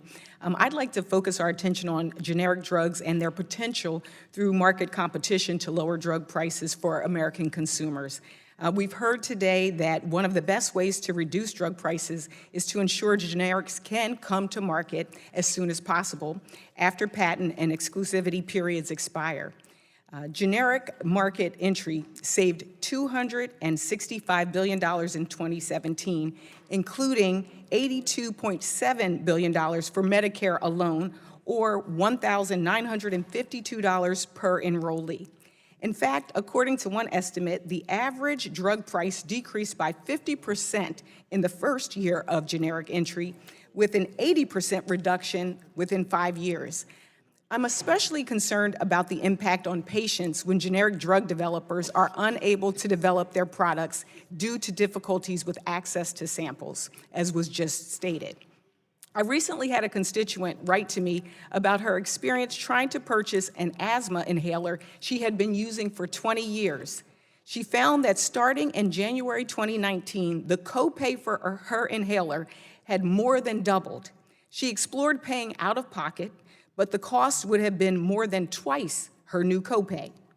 She looked for a generic, but found there was none. These samples are vital to the development of their applications, and without them, they will not be able to come to market. Both the CREATES Act and the Fast Generics Act attempt to deal with this problem. Mr. Biruta, do the bills before the committee today constitute meaningful progress in the drug pricing debate? And from a payer perspective, how do generics and biosimilars help with cost containment? Thank you for the question. I would say yes, these bills are very important. Certainly CREATES, as we said before, needs to get going and get that across the line, and that will be enormously helpful. From a coverage standpoint, generics are crucial. Getting generics on the market in a timely way enables us to continue to provide as comprehensive benefits as we can, so that as we have an orderly process of brand name drugs becoming eventually generically available, it helps us afford the newer drugs that are coming along as well. So it's absolutely essential to provide stability and access for consumers. I asked the question about cost containment. I actually served as state personnel director in the state of Delaware, and trying to contain cost is a pivotal area. Of the solutions that the committee is considering today, which would you say have the most direct, immediate impact on high drug prices? Again, I think CREATES, getting that done, getting the REMS issue cleared up, I think that will help enormously. And I guess I want to just shift. I know there's been conversation about patents in our patent system, and we know of the high value of patents and also some of the challenges. Can you share with us policies that you think we should be considering in regard to our patent system? That's a good question. It's a challenging question. The patent laws are crucial. I personally feel that we assume that the law that's in place is something that's been set in stone and shouldn't be revised. We've seen, particularly in the pharmaceutical space, fundamental changes in the economics of the pharmaceutical industry. We have seen incremental extensions in terms of, in the 90s, we saw patents extended from 17 to 20 years. We've seen similar activities around market exclusivities, and it's crept and crept and crept. What we really want to do is make sure that we're providing innovation, that we're providing incentives to maximize innovation. Maximize innovation, and at the same time promote access. And there's been a case made for many years that if you overprotect certain things, if you provide too much of an incentive for something in the short term, it actually detracts from the incentive to innovate more. So we want to make sure we're achieving the right balance to optimize innovation in the pharmaceutical industry. It's a great industry. We need to make sure that it's very healthy and delivering what's possible for American consumers. And my last question is for Mr. Booton. Did I pronounce that correctly? You know firsthand how important it is that patients are able to afford their medications. And in your testimony, you mentioned that studies have shown that multiple generic drugs on the market dramatically lower drug prices. Can you speak briefly or actually follow up with the entry of multiple generics on the market, how it could benefit patients, and how Congress could help increase generic utilization? So quickly, as a patient advocate, I am sick and tired of other stakeholders using patient safety to justify their actions when it harms patients. We support creates. We do not see a safety concern. And when you have multiple generics on the market, you see a dramatic reduction in out-of-pocket costs to the patient, their family. It has huge implications for their livelihood. I'm out of time. Thank you so much, Madam Chairwoman. And now we recognize Mr. Gianforte from Montana for 5 minutes of questioning. Thank you, Madam Chair. And thank you to the panel for being here. This is a very important topic. We're seeing skyrocketing prescription drug prices that are difficult for Montanans and certainly all Americans. Just last month, I was talking with a constituent in Great Falls, Montana, who saw her lupus medication increase significantly. It got in the way of her continuing to run her small business and ultimately created financial instability for her family. So this is a very important topic we're discussing. I fully believe that everyone in this chamber is committed to working to get lower drug prices. And I'm committed to finding common sense, bipartisan solutions. To that end, I've been working with my friends on the subcommittee here, Mr. Carter, Mr. Welch, and tomorrow we'll be introducing a bill specifically around drug price transparency, which I think is a step in the right direction. I look forward to continuing to find innovative and creative ways to solve this problem and working across the aisle to promote them. I want to start with the CREATES Act, and Mr. Karst, I have a question if I could.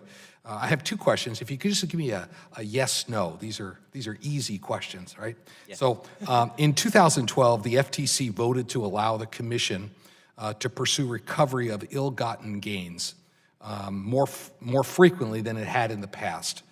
When pursuing such recovery, the FTC attempts to recapture the profit, keyword profit, made by the company due to its anti-competitive behavior. Is that correct? I believe so, but I don't know for sure, quite honestly. Yeah, my information says that that is correct, that they were able to go after the profit of a company. Do you know of any federal statute that allows for recapture of a company's revenue rather than profit derived from anti-competitive behavior? Honestly, I'm not a competition attorney, food and drug attorney. That being said, I can't think of any off the top of my head. Okay. And I just want to point out that this, essentially, this CREATES Act that we're considering would basically put all of the revenue of all drug companies in play for potential lawsuits and capture. And just in my own experience in business, when you have a big pot, it tends to encourage litigation. I have grave concerns about this. You had stated in your testimony, we want to do no harm, and yet creating a target to go after all of the revenues of all drug companies seems to be a step in the wrong direction.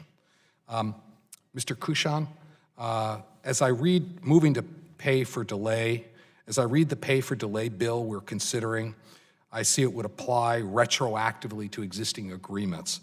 I have fundamental concerns here with deciding that a behavior that's been lawful for some number of years and had been the basis of business decisions would now be open to litigation and lawsuits, particularly because it's been lawful behavior in the past. This provision seems like it's opening up a can of worms. I'm just interested, I'm not a lawyer, but I'd be interested in your perspective on this. Can you give us a sense of any concerns you may have with the change that is being proposed under this bill? Thank you.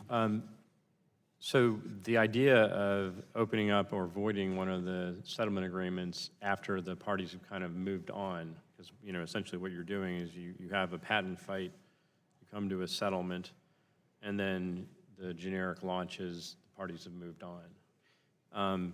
When the companies enter into that settlement agreement, The innovator is going to make some calculus about what's appropriate for the market launch.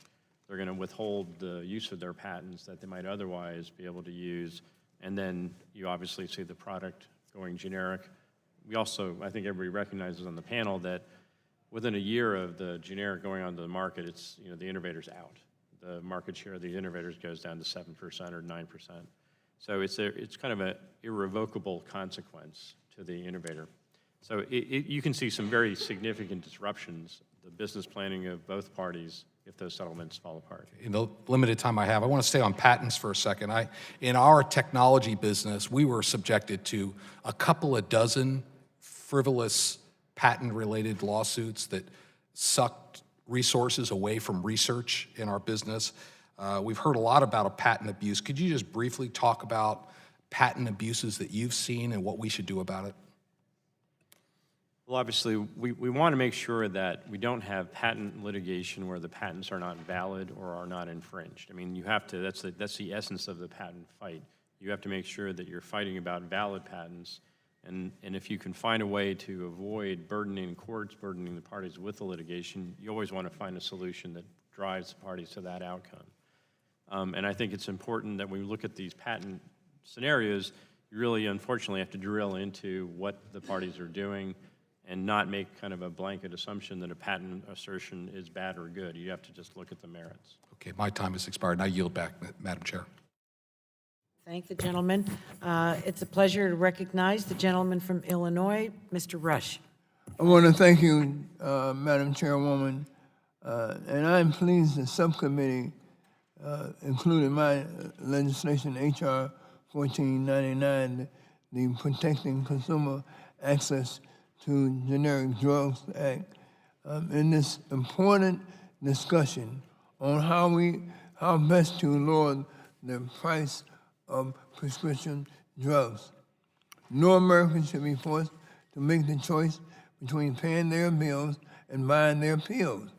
For too long, brand name drug companies have reaped the benefits of limited competition, which force consumers to pay more for their medications.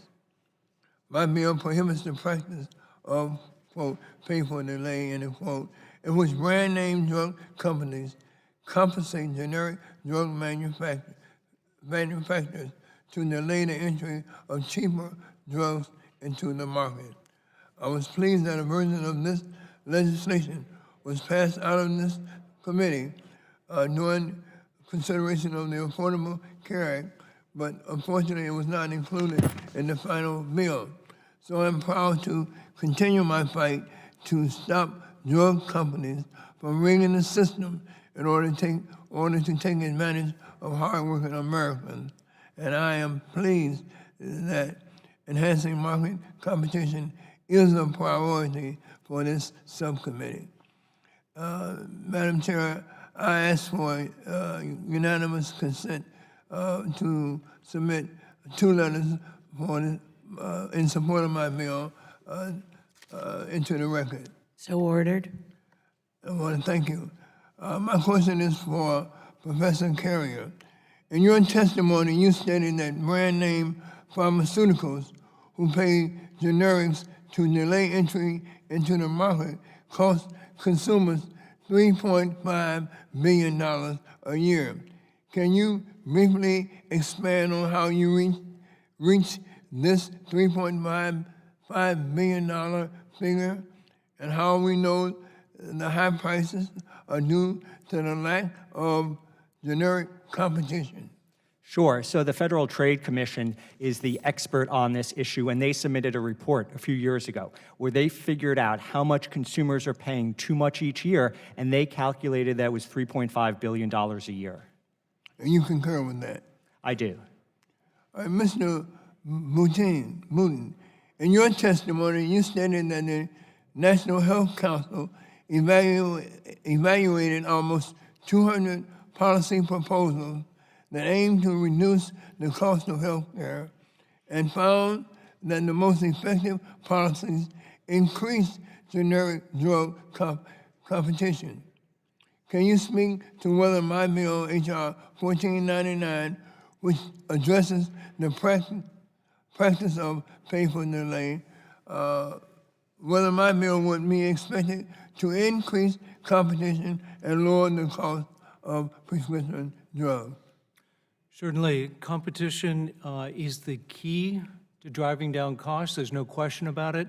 When you look at the patent settlements, there's clearly a spectrum. Clearly some that work well, but that will actually bring benefit to patients, but there are clearly some that do not, and we need to actually root them out. So we are supportive. Thank you.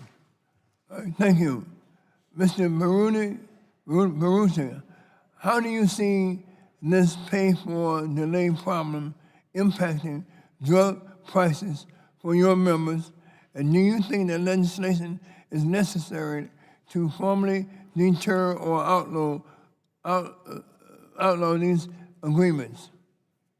I would say, particularly in some of the more expensive products that we're still seeing branded that are widely available in Europe and elsewhere, whatever is going on, and it does look, I imagine pay for delay is some piece of that. I think we should be moving as quickly as we can to make sure that those transactions are appropriately adjudicated and moving it forward so that we're not waiting for an extensive, lengthy legal process to get that done. So I think this is a step in the right direction. Thank you, Madam Chair. I yield back. Thank the gentleman.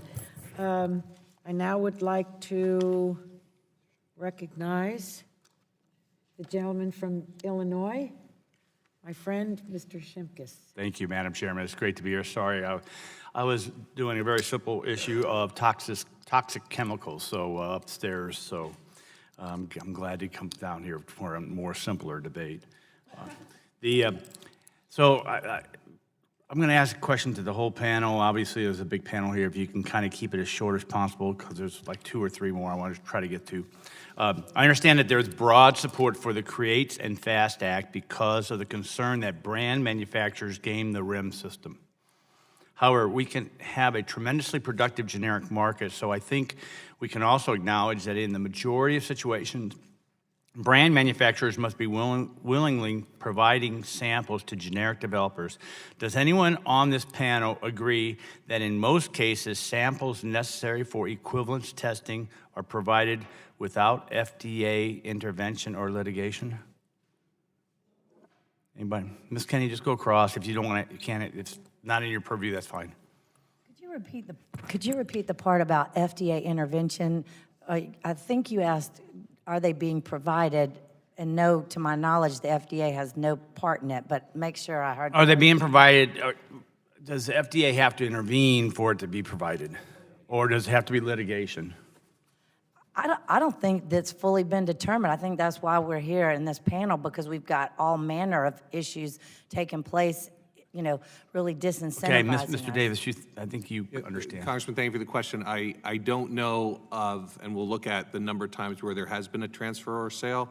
I know that there's been at least 170 complaints over 55 products where it hasn't happened. Okay, great. Mr. Biruta? That's as good as I can do, so Okay. I'd keep going. Same here. I will add that we do hear from companies when they're looking to do comparative tests on their products, they also have difficulty getting samples. Okay. I imagine there are cases where product is provided, but of course, you see the numbers FDA's put out and others have been talking about. So it's an issue. I don't have any personal experience in this space. I think one thing that might be helpful is to actually reach out to the different sectors to see what the experiences are, to see how frequent it is.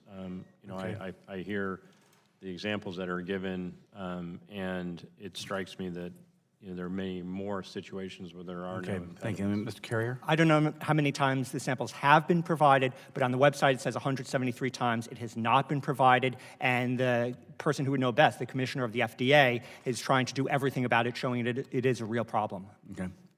So then I'm going to transfer, following up on Mr. Welch's question, and this is to Mr. Davis, about creates versus fast generics. Does AAM have an opinion on whether revenue or treble damages is a preferable approach, and can you explain why? Thank you, Congressman. We do not have a position on that. We just want to make sure that the end product, the legislative vehicle that has moved forward, ultimately has a sufficient enforcement mechanism on the back end such that this problem is eliminated. Okay. Going back to you, Mr. Davis, your member companies have been saying their profit margins are getting smaller and smaller given the high cost of litigating patents and to the bitter end. Shouldn't we be concerned that limits on settlements will lead to fewer generics challenging brand drug patents and inhibit generic competition and resulting cost savings? Thank you, Congressman. Yeah, it is a concern that the inability, and I think as Ms. Kennedy also testified previously, that in the current environment we're in, given the amount of patents that can be filed late stage against an innovator product, that taking away the ability to settle is likely to have the unintended consequence of keeping certain specialty medications on the market longer without competition. Okay, and let me try to get this last one in, Mr. Biruta. Your organization is not just a payer, your organization is also made of healthcare providers.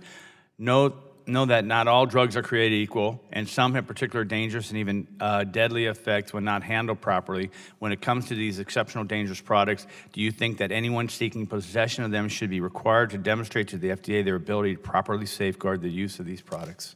Absolutely, and in fact, we do have a specialty pharmacy operation that has the capacity to comply with REMS requirements, and sometimes we're not permitted to actually do that because of commercial choices that the manufacturer is making, which actually impairs the ability to get these drugs in an orderly way to our patients. So, but the answer to your question is yes. So this might have been as difficult as toxic chemicals, so I wish I would have been here, but thanks for letting me join at the last minute. Thank the gentleman. I now have the pleasure of recognizing the gentlewoman from Illinois, Ms. Kelly. 3 Illinois in a row. Okay. Thank you, Madam Chair, and I ask for unanimous consent to submit a letter from Advocate Aurora Health for the hearing record. I can hear you. I ask for unanimous consent to enter So a ordered. letter from, okay.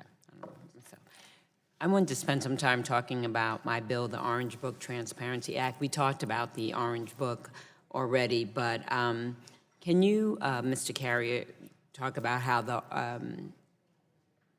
does the FDA receive the information to put into the Orange Book? Sure. So the Orange Book is very useful. As a collection of drugs and patents, it puts generics companies on notice. It gives brand companies a lot of benefits in terms of an automatic stay and other benefits to keeping generics at bay. The benefits of this legislation, and thank you for introducing it, is that it makes clear that when a patent is found to be invalid, that it's no longer blocking generics from the market. And so you have an appellate court decision, which is basically the final word on the issue. You have a PTAB decision, which is upheld 7 out of 8 times. It's only 13% of the time that it's not upheld by the Federal Circuit. This is important information to have. The brand company should not be keeping the generic off the market when the patent is no longer any good. And I'm also grateful for the attention to device patents. You look at the EpiPen, you look at insulin pens, and you say, well, why is the price so high? Well, because patents keep getting listed in the Orange Book, and every time the patent's in the Orange Book, you keep the generic away, an automatic 30-month stay. There's a lot of power that the brand companies have. So this is very important legislation. And then what is the FDA's role in maintaining and updating it? So the FDA collects this information, but it has said that it only has, quote, a ministerial role. It's not going out and litigating every patent. It's not even going out and looking in the court system to see what's happened. And so sometimes this arises in the courts, and the FDA says, we're just ministerial. We mark it in the book. We do nothing more than that, and that's why this legislation is important. And how can this resource be used as a barrier to genetic entry, and how is it abused by companies? The problem is that a brand company, by listing a patent in the Orange Book, forces the generic to do a whole bunch of things. For starters, it's kept off the market for 30 months. Another hurdle is by having to list one of 4 certifications, that you're going to wait for the patent to expire, that you have to challenge the patent saying it's invalid or not infringed. The brand company can sue the generic even before the generic enters the market. A paragraph 4 certification counts as an act of patent infringement. And so this is a concern that the brand company can list these patents, and a REMS patent is another example as well. It's not a patent on innovation, it's a patent on how your label is set up, or using a computer in a hospital system. This has nothing to do with innovation. This can really harm generics. And are there any additional policy changes that Congress should be considering to ensure that this list is not being misused by drug manufacturers? And after you answer, if anybody else wants to answer, it's fine. So I think focusing on these requirements of a determination by a court, an appellate court or a PTAB, is very useful. The device patents, and I would add REMS patents to the list as well. REMS patents have nothing to do with innovation. They should not be listed in the Orange Book. Just on a couple of points, so the PTAB statistics are a little bit misleading because the trend line is going way down on institution and the increase in instances of reversals. The real problem with anchoring a decision to remove one of the patents from the Orange Book because of a PTAB outcome is that it may get changed, it may get reversed, and that's happening with more frequency. So, from a certainty perspective, not just for the innovator, but for the generic. We don't want to have, one of the essential points of the Hatch-Waxman scheme is that you're going to resolve the patent fight before the generic launches, because you don't want to disrupt the marketing of the generic once it's on the market. That's the essence, that's the beauty of the Hatch-Waxman listing scheme. So if you have scenarios where you're going to take a patent out of the Orange Book, launch the generic, then the innovator wins after appeal, you have to pull the generic potentially from the market. That's very disruptive for everybody, and that's why we want to have final outcomes that aren't going to change. And just one point of clarification on Mr. Carrier's testimony. Even though the Transparency Act does say that an invalid patent, one that's ruled invalid, would have to come out of the Orange Book, the FDA actually will not take it out of the Orange Book if there is a generic applicant who has 180-day exclusivity pending on that. So the agency has to maintain that in order to maintain that first applicant's exclusivity. So just to be clear on that point. Okay, thank you very much. It's clear to me that we must act to clarify the role of the Orange Book and prevent abuse of this important resource. I look forward to working with stakeholders to strengthen the role of the Orange Book and close loopholes that allow it to be misused. I yield back. Thank the gentlewoman and thank her for her work product. Let's see. I think, is he next? I would like to recognize Dr. Raul Ruiz from the beautiful, magnificent state of California. Right on, Chairwoman. California is definitely the best state in the nation.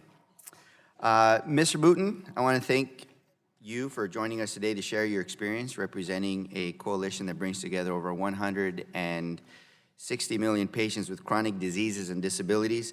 I think all members of this committee have heard loud and clear from our constituents that the rising cost of prescription drugs is forcing them to make tough decisions about their health care and the care of their family members.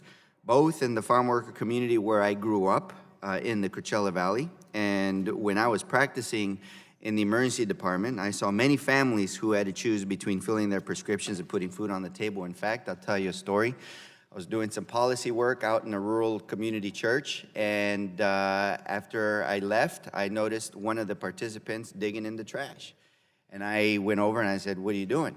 This was before I ran for Congress. And she's like, "I'm collecting cans." I said, "Why?" I said, "I have to pay for my diabetes, my insulin medication." And she said, "But don't worry, doctor, I only take half my dose so that I can make it last." And you know what dangers that imposes. So, she rationed, many people ration their medications or delay filling prescriptions altogether. As a doctor, I know firsthand the long-term impacts these decisions may have on a patient's health and the healthcare system at large, as well as the immediate risk posed to these patients. Addressing this problem will require us to work together both across the aisle and the country, and it will also require a range of policy solutions. There's no one-size-fits-all. I am pleased that the committee, under your leadership, Congresswoman Eshoo, is examining a number of policies that will help to encourage generic competition. Generic competition is one of the best evidence-based methods to control the cost of drugs. In 2017, the use of generics in Medicaid alone saved $40.6 billion, or $568 per patient. Likewise, the use of generics in Medicare saved taxpayers $82.7 billion annually. And it is estimated that expanded generic use would save Medicare even more, up to $14 billion per year.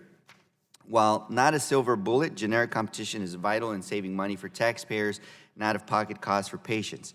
Mr. Booton, you noted in your testimony the story of McKinsey and her struggle with the high out-of-pocket costs and how generic entry has helped to adhere to her medications and stay healthy.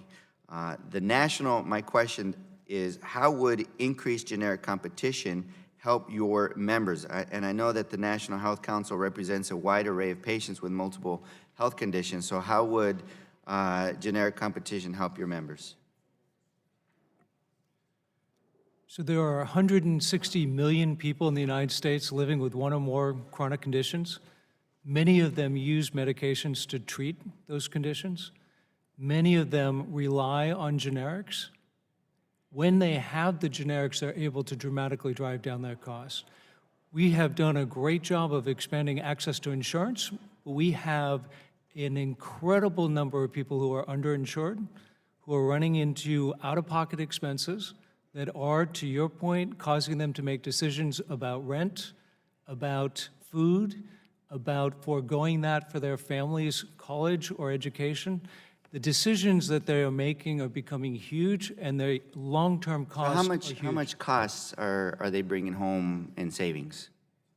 When they're able to take generics, they can reduce their costs often down to $5 per prescription, and sometimes even less. From what initial price? It can be anywhere from $60 and sometimes as high as several hundred, and there are some extreme cases where it can be even higher than that. And I believe we both would agree that increasing generic and biosimilar competition is only part of the solution to lowering costs. And there also needs to be more awareness of the availability of these treatment options. So what actions do you think this administration or Congress should be taking to ensure that patients and healthcare providers are aware of available generic and biosimilar medications? System-wide transparency, so that people have a meaningful opportunity to understand what the options are. We need to provide that transparency in the relationship with their providers and with the pharmacists. So it needs to happen in real time. Technology can enable that. Excellent. One thing I was struck by in your testimony was the fact that 43% of generic drugs, or about 700, have been approved by FDA since January 2017, but still are not available on the market. So what policy solutions does your organization support that would help to reverse this trend? An important issue that needs to be addressed is looking at how we fundamentally pay for generics. We have a process that drives them down to a commodity to drive the price down low, which is good, but it reaches a point where it creates a disincentive for additional generics to come into the market. If we were to look at how we could elevate the price, only slightly, we're not talking about major tweaks, to drive additional entrants into the market and ensure vibrant competition, we would save dramatic amounts of money because people would actually be able to take their medications and not drive long-term costs to the health system. Thank Dr. Ruiz, and it's a pleasure to recognize the gentleman from Maryland, Mr. Sarbanes. My favorite Democratic Greek. Thank you very much. I appreciate that. I want to thank the panel for your testimony. Mr. Carey, I wanted to talk to you a little bit more about the pay-for-delay deals. We've had quite a bit of discussion about it so far today, and full disclosure, I strongly support, as you probably aren't surprised to hear, Congressman Rush's proposal. As we've heard a number of times, according to the FTC, these agreements were estimated to cost consumers between 2010 and 2020 about $3.5 billion in increased drug costs, and you've spoken to that today. And the Supreme Court did, in the activist case, note that these types of agreements are anti-competitive, but they still happen. They still continue to occur. We know that there's a lot of time and energy that has to be expended by the FTC in conducting a review, and in a sense, they're doing these reviews from scratch without being able to operate with a presumption that's leaning against them based on their anti-competitive nature. So it's really a kind of case-by-case thing, which takes a lot of the commission's time and focus. Can you just describe a little bit why the activist decision may or may not have been sufficient in terms of discouraging these pay-for-delay settlements, why we're at a point where they continue to go on with the anti-competitive impact that it has? They continue to go on because brand companies and settling generic companies are dancing together, to go back to the analogy that started this hearing. It's in the interest of the brand and the settling generic to agree not to enter the market with a generic, maybe getting more money than it would have gotten by entering the market. The Supreme Court made clear that these agreements could have anti-competitive effects. The Supreme Court rejected a lot of the arguments we've heard this morning about settlements being good and entry before the end of the patent. That was all rejected by activists, and it has no reason coming up right now. Nonetheless, there is a lot of play in the joints, and there is reason for brand companies to try to do everything possible to sow ambiguity. And sometimes you see courts getting it wrong. Sometimes courts focus on the patent. Sometimes courts say risk aversion is a good thing. Entry before the end of the patent is a good thing. And so courts are still struggling with these issues, and making clear that the agreements are illegal would be very helpful. And if I could just say one thing on retroactivity, because that has come up a lot as well.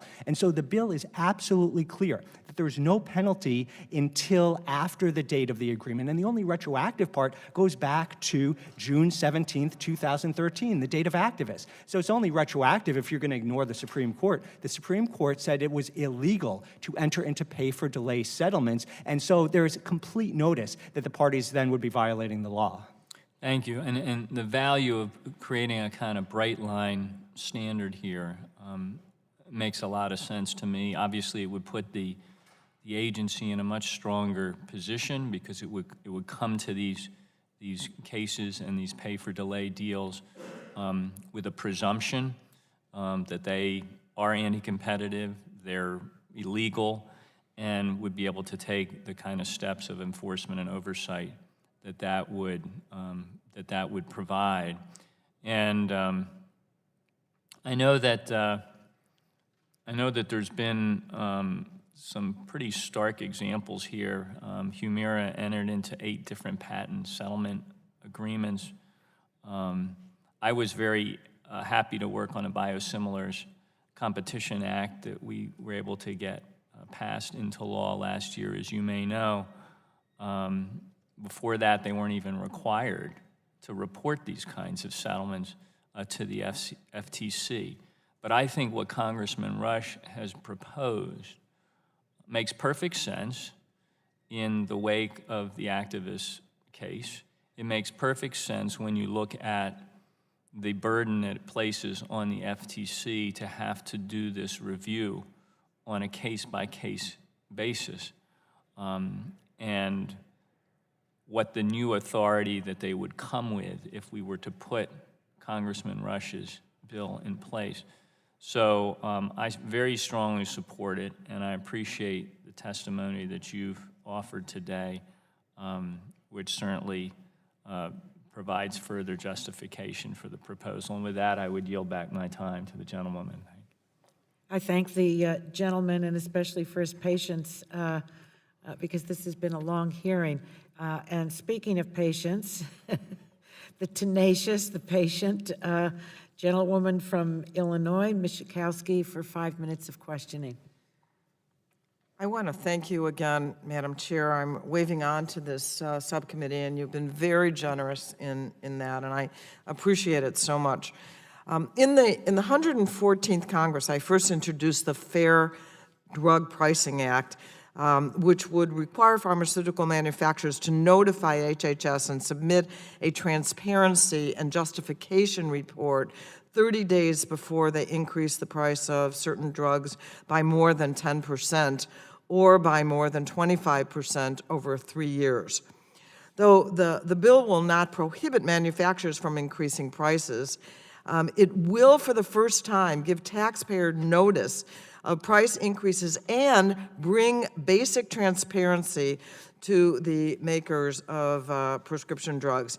And So I reintroduced this legislation in the last Congress, and I plan to do so in the coming weeks. Mr. Beretta, do you believe that this very basic form of transparency could ultimately lower prescription drug prices for Americans? I think absolutely. We have been eagerly pursuing legislation of this nature at the state level in a number of states in which we operate, and having, I think, a national law would significantly encourage manufacturers to at least know that the people will know how they're pricing and why they're claiming to price it. You know, I feel like we've been beat over the head so many times by, oh, we have to charge this much because of research and development, and we know nothing about how much the drug actually costs to make. I hope we can pass that. Under current law, brand pharmaceutical manufacturers are able to extend the length of the patent protection on their brand drug products by introducing a reformulated version of the same medication, which then receives extended exclusivity. This practice, commonly referred to as evergreening, often involves really no change to the drug's clinical effectiveness, and the extended patent protection can often be achieved, for example, by simply reformulating an immediate release product into an extended release pill. This practice of taking the same medication and changing its delivery is estimated to cost the Medicare program approximately $1 billion per year in additional drug costs. Mr. Carrier, I wanted to ask you, given that evergreening incentivizes brand drug manufacturers to intentionally delay, we talked a bit about pay for delay, but this is another way to get at it, so let me get your comment on that. What are the policy changes that you believe should be considered? I think that Congress can do two things. One is to give the FTC power to investigate the phenomenon. So usually what happens in the courts is it falls into one of two situations. One's called a hard switch, the other is called a soft switch. With a hard switch, the brand company is pulling the old drug off the market. And the courts say, oh, that's bad because you're going from 2 down to 1. With a soft switch, they leave the old drug on the market, and then courts say, oh, that's good because you have 2 drugs to choose from. The problem is that these are unique markets. They're characterized by a price disconnect where the decision maker is different than the buyer. And so the FTC should look into this conduct to show that soft switches can be anti-competitive as well. And the only other thing I would say is to think about offering a test that I've offered called the no economic sense test. Rather than the rule of reason, let's give the brand company every benefit of the doubt. If there's any reason at all for your switch, then we'll allow it. We just can't allow it where the only reason is to keep the generic off the market. Namenda, the brand company, pulls a $1.5 billion drug off the market. Suboxone, the brand company, disparages its own product. Why does it do this? The only reason is to hurt the generic. That's not allowed. That should be an antitrust violation. Congress can do something about that. Well, actually, my subcommittee deals with the FTC and those kinds of questions, and so I'm hoping we can deal with evergreening in that way. I want to say that I do support all the bills that have been suggested today, and I really look forward to working with you, Madam Chairman. Thank you. Bye. I mean, yield back, not bye. And goodbye. I'll see you on the floor. I thank the gentlewoman. Let me offer my sincerest thanks to each one of you. I noticed that you were looking at your watch. I've been. Oh, who's back? Mr. Soto has joined us at the bottom of the. Oh, I'm sorry. The gentleman from Florida, Mr. Soto. Last but not least. I'll be brief, Madam Chair. I know that's the music to our ears. We're getting to voting soon. You know, we live in an amazing time where diseases and conditions that would have easily killed our grandparents or great-grandparents or parents are now things that people readily survive from because of the great research done in the United States and in countries, only a few in Europe and Japan and other places that are really changing the world. And I believe we have to bend the arc of prescription prices without breaking the the innovation arc in the process. So it really is quite the balance. I want to start out by just talking a little bit about some constituents who've been concerned about diabetes medication. Jeff Dunlop from my district said, imagine being extorted into paying $15 to $20 fee every day of your life in order to stay alive. Welcome to type 1 diabetes. Obviously, there's a frustration on behalf of patients who are now taking advantage of these life-saving drugs. So I just want to hear from each of you, from this specific scenario of diabetes medication, whether you think making generics more accessible and competitive would be helpful in this scenario and why. And we'll start from the left. I'm not in the diabetic space, but I am in a space very near and dear to that one, and that is COPD. They oftentimes both patients have both problems. I would suggest that everything we've discussed here today to involve more competition and let Americans do what Americans do, which is appreciate capitalism, gets us to where we need to be. And I support all of the things that have been introduced today that really upholds that spirit of competition. And Mr. Davis? Congressman, thank you for the question. I think the story you shared about your constituent just reinforces how vital it is. And I said earlier that issues related to insulin are sort of the perfect storm of what's not working. Whether it's the rebate scheme, whether it's late-stage patenting, or this regulatory challenge that we have heading into March of 2020, they're all issues that need to be resolved so we can get biosimilars to market. Mr. Biruta? Absolutely, completely agree. It's one of the biggest problems that we have, and that's a big reason why we're here, is to start working on exactly insulin. Mr. Booton? Agreed, and system-wide transparency, so we understand how products flow and how they're priced, so that we can effectively get the most effective product that works and the most effective in terms of cost to patients. Thanks. Mr. Carson? If you agree that greater competition yields lower prices, absolutely, which is why it's important to preserve 180-day exclusivity, and which is why I would really oppose the Blocking Act. Mr. Kuchan?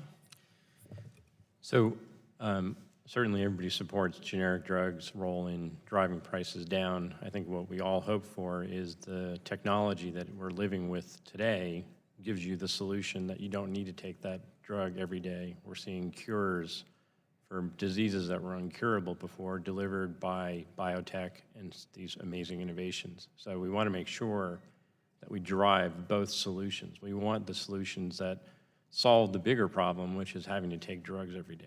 And that, you know, we're living in an era which is amazing that we can get cures to things that nobody could have imagined before. Thanks. And Mr. Carey? So first, focus on PBMs and formularies and what products appear on the formulary, and second, deal with the patent issue. So IMAC has put out a report that shows that the Lantus insulin injector pen has 74 patents, 95% of which were introduced after the device entered the market. And so the Orange Book Transparency Act would go a long way towards dealing with this in focusing on devices being listed in the Orange Book. Thank you. I appreciate it. I know Mr. Dunlop back in my district appreciates your responses as well, and I yield back. Thank the gentleman. Let me once again thank all the witnesses. Legislative hearings are very important, and while this was long, each one of you are really value added to this because number one, all of your experience and your knowledge. No one can say to any one of you, you don't know what you're talking about.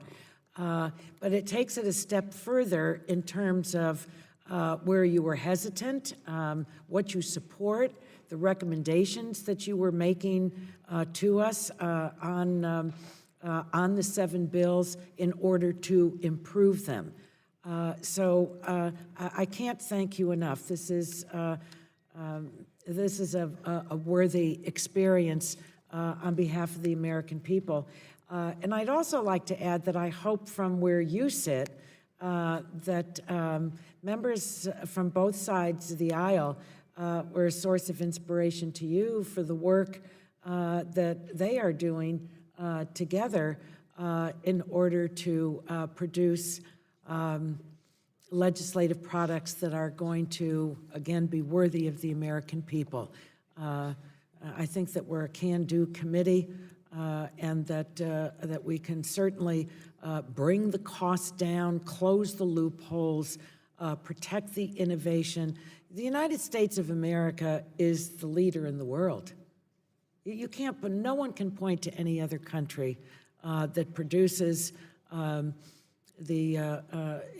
life-saving and cures, turning death sentences into chronic conditions. So I think that we can lower prices, protect what I just described, and obviously keep competition in the system, because that always brings down prices. So I hope that we've been a little bit of a source of inspiration to you. I have a homework assignment for you, though, and I think every member was asking for this. You made some very important recommendations of how we could improve the bills. I ask that each one of you send us your bullet points. It can be on one bill, it can be on all 7, it can be 4, whatever it is. But I really want to, and all the members do, want to review that. We don't want it to be lost, and I think that it would be, you had very good ideas. Did the gentleman from Indiana want to say anything? No? All right. At this point, I'm asking for unanimous consent to submit the following documents for the record. Bear with me, it's a long list. I'll read as fast as I can. A letter of support from AARP for the CREATES Act and the Protection Consumer Access to Generic Drugs Act of 2019. A letter of support from AFSCME. Madam Chair? Yes? I move that we waive the reading of the documents and accept them without objection. I thank the gentleman. With that, I think that we will adjourn now. It's lunchtime. Thank you, everyone.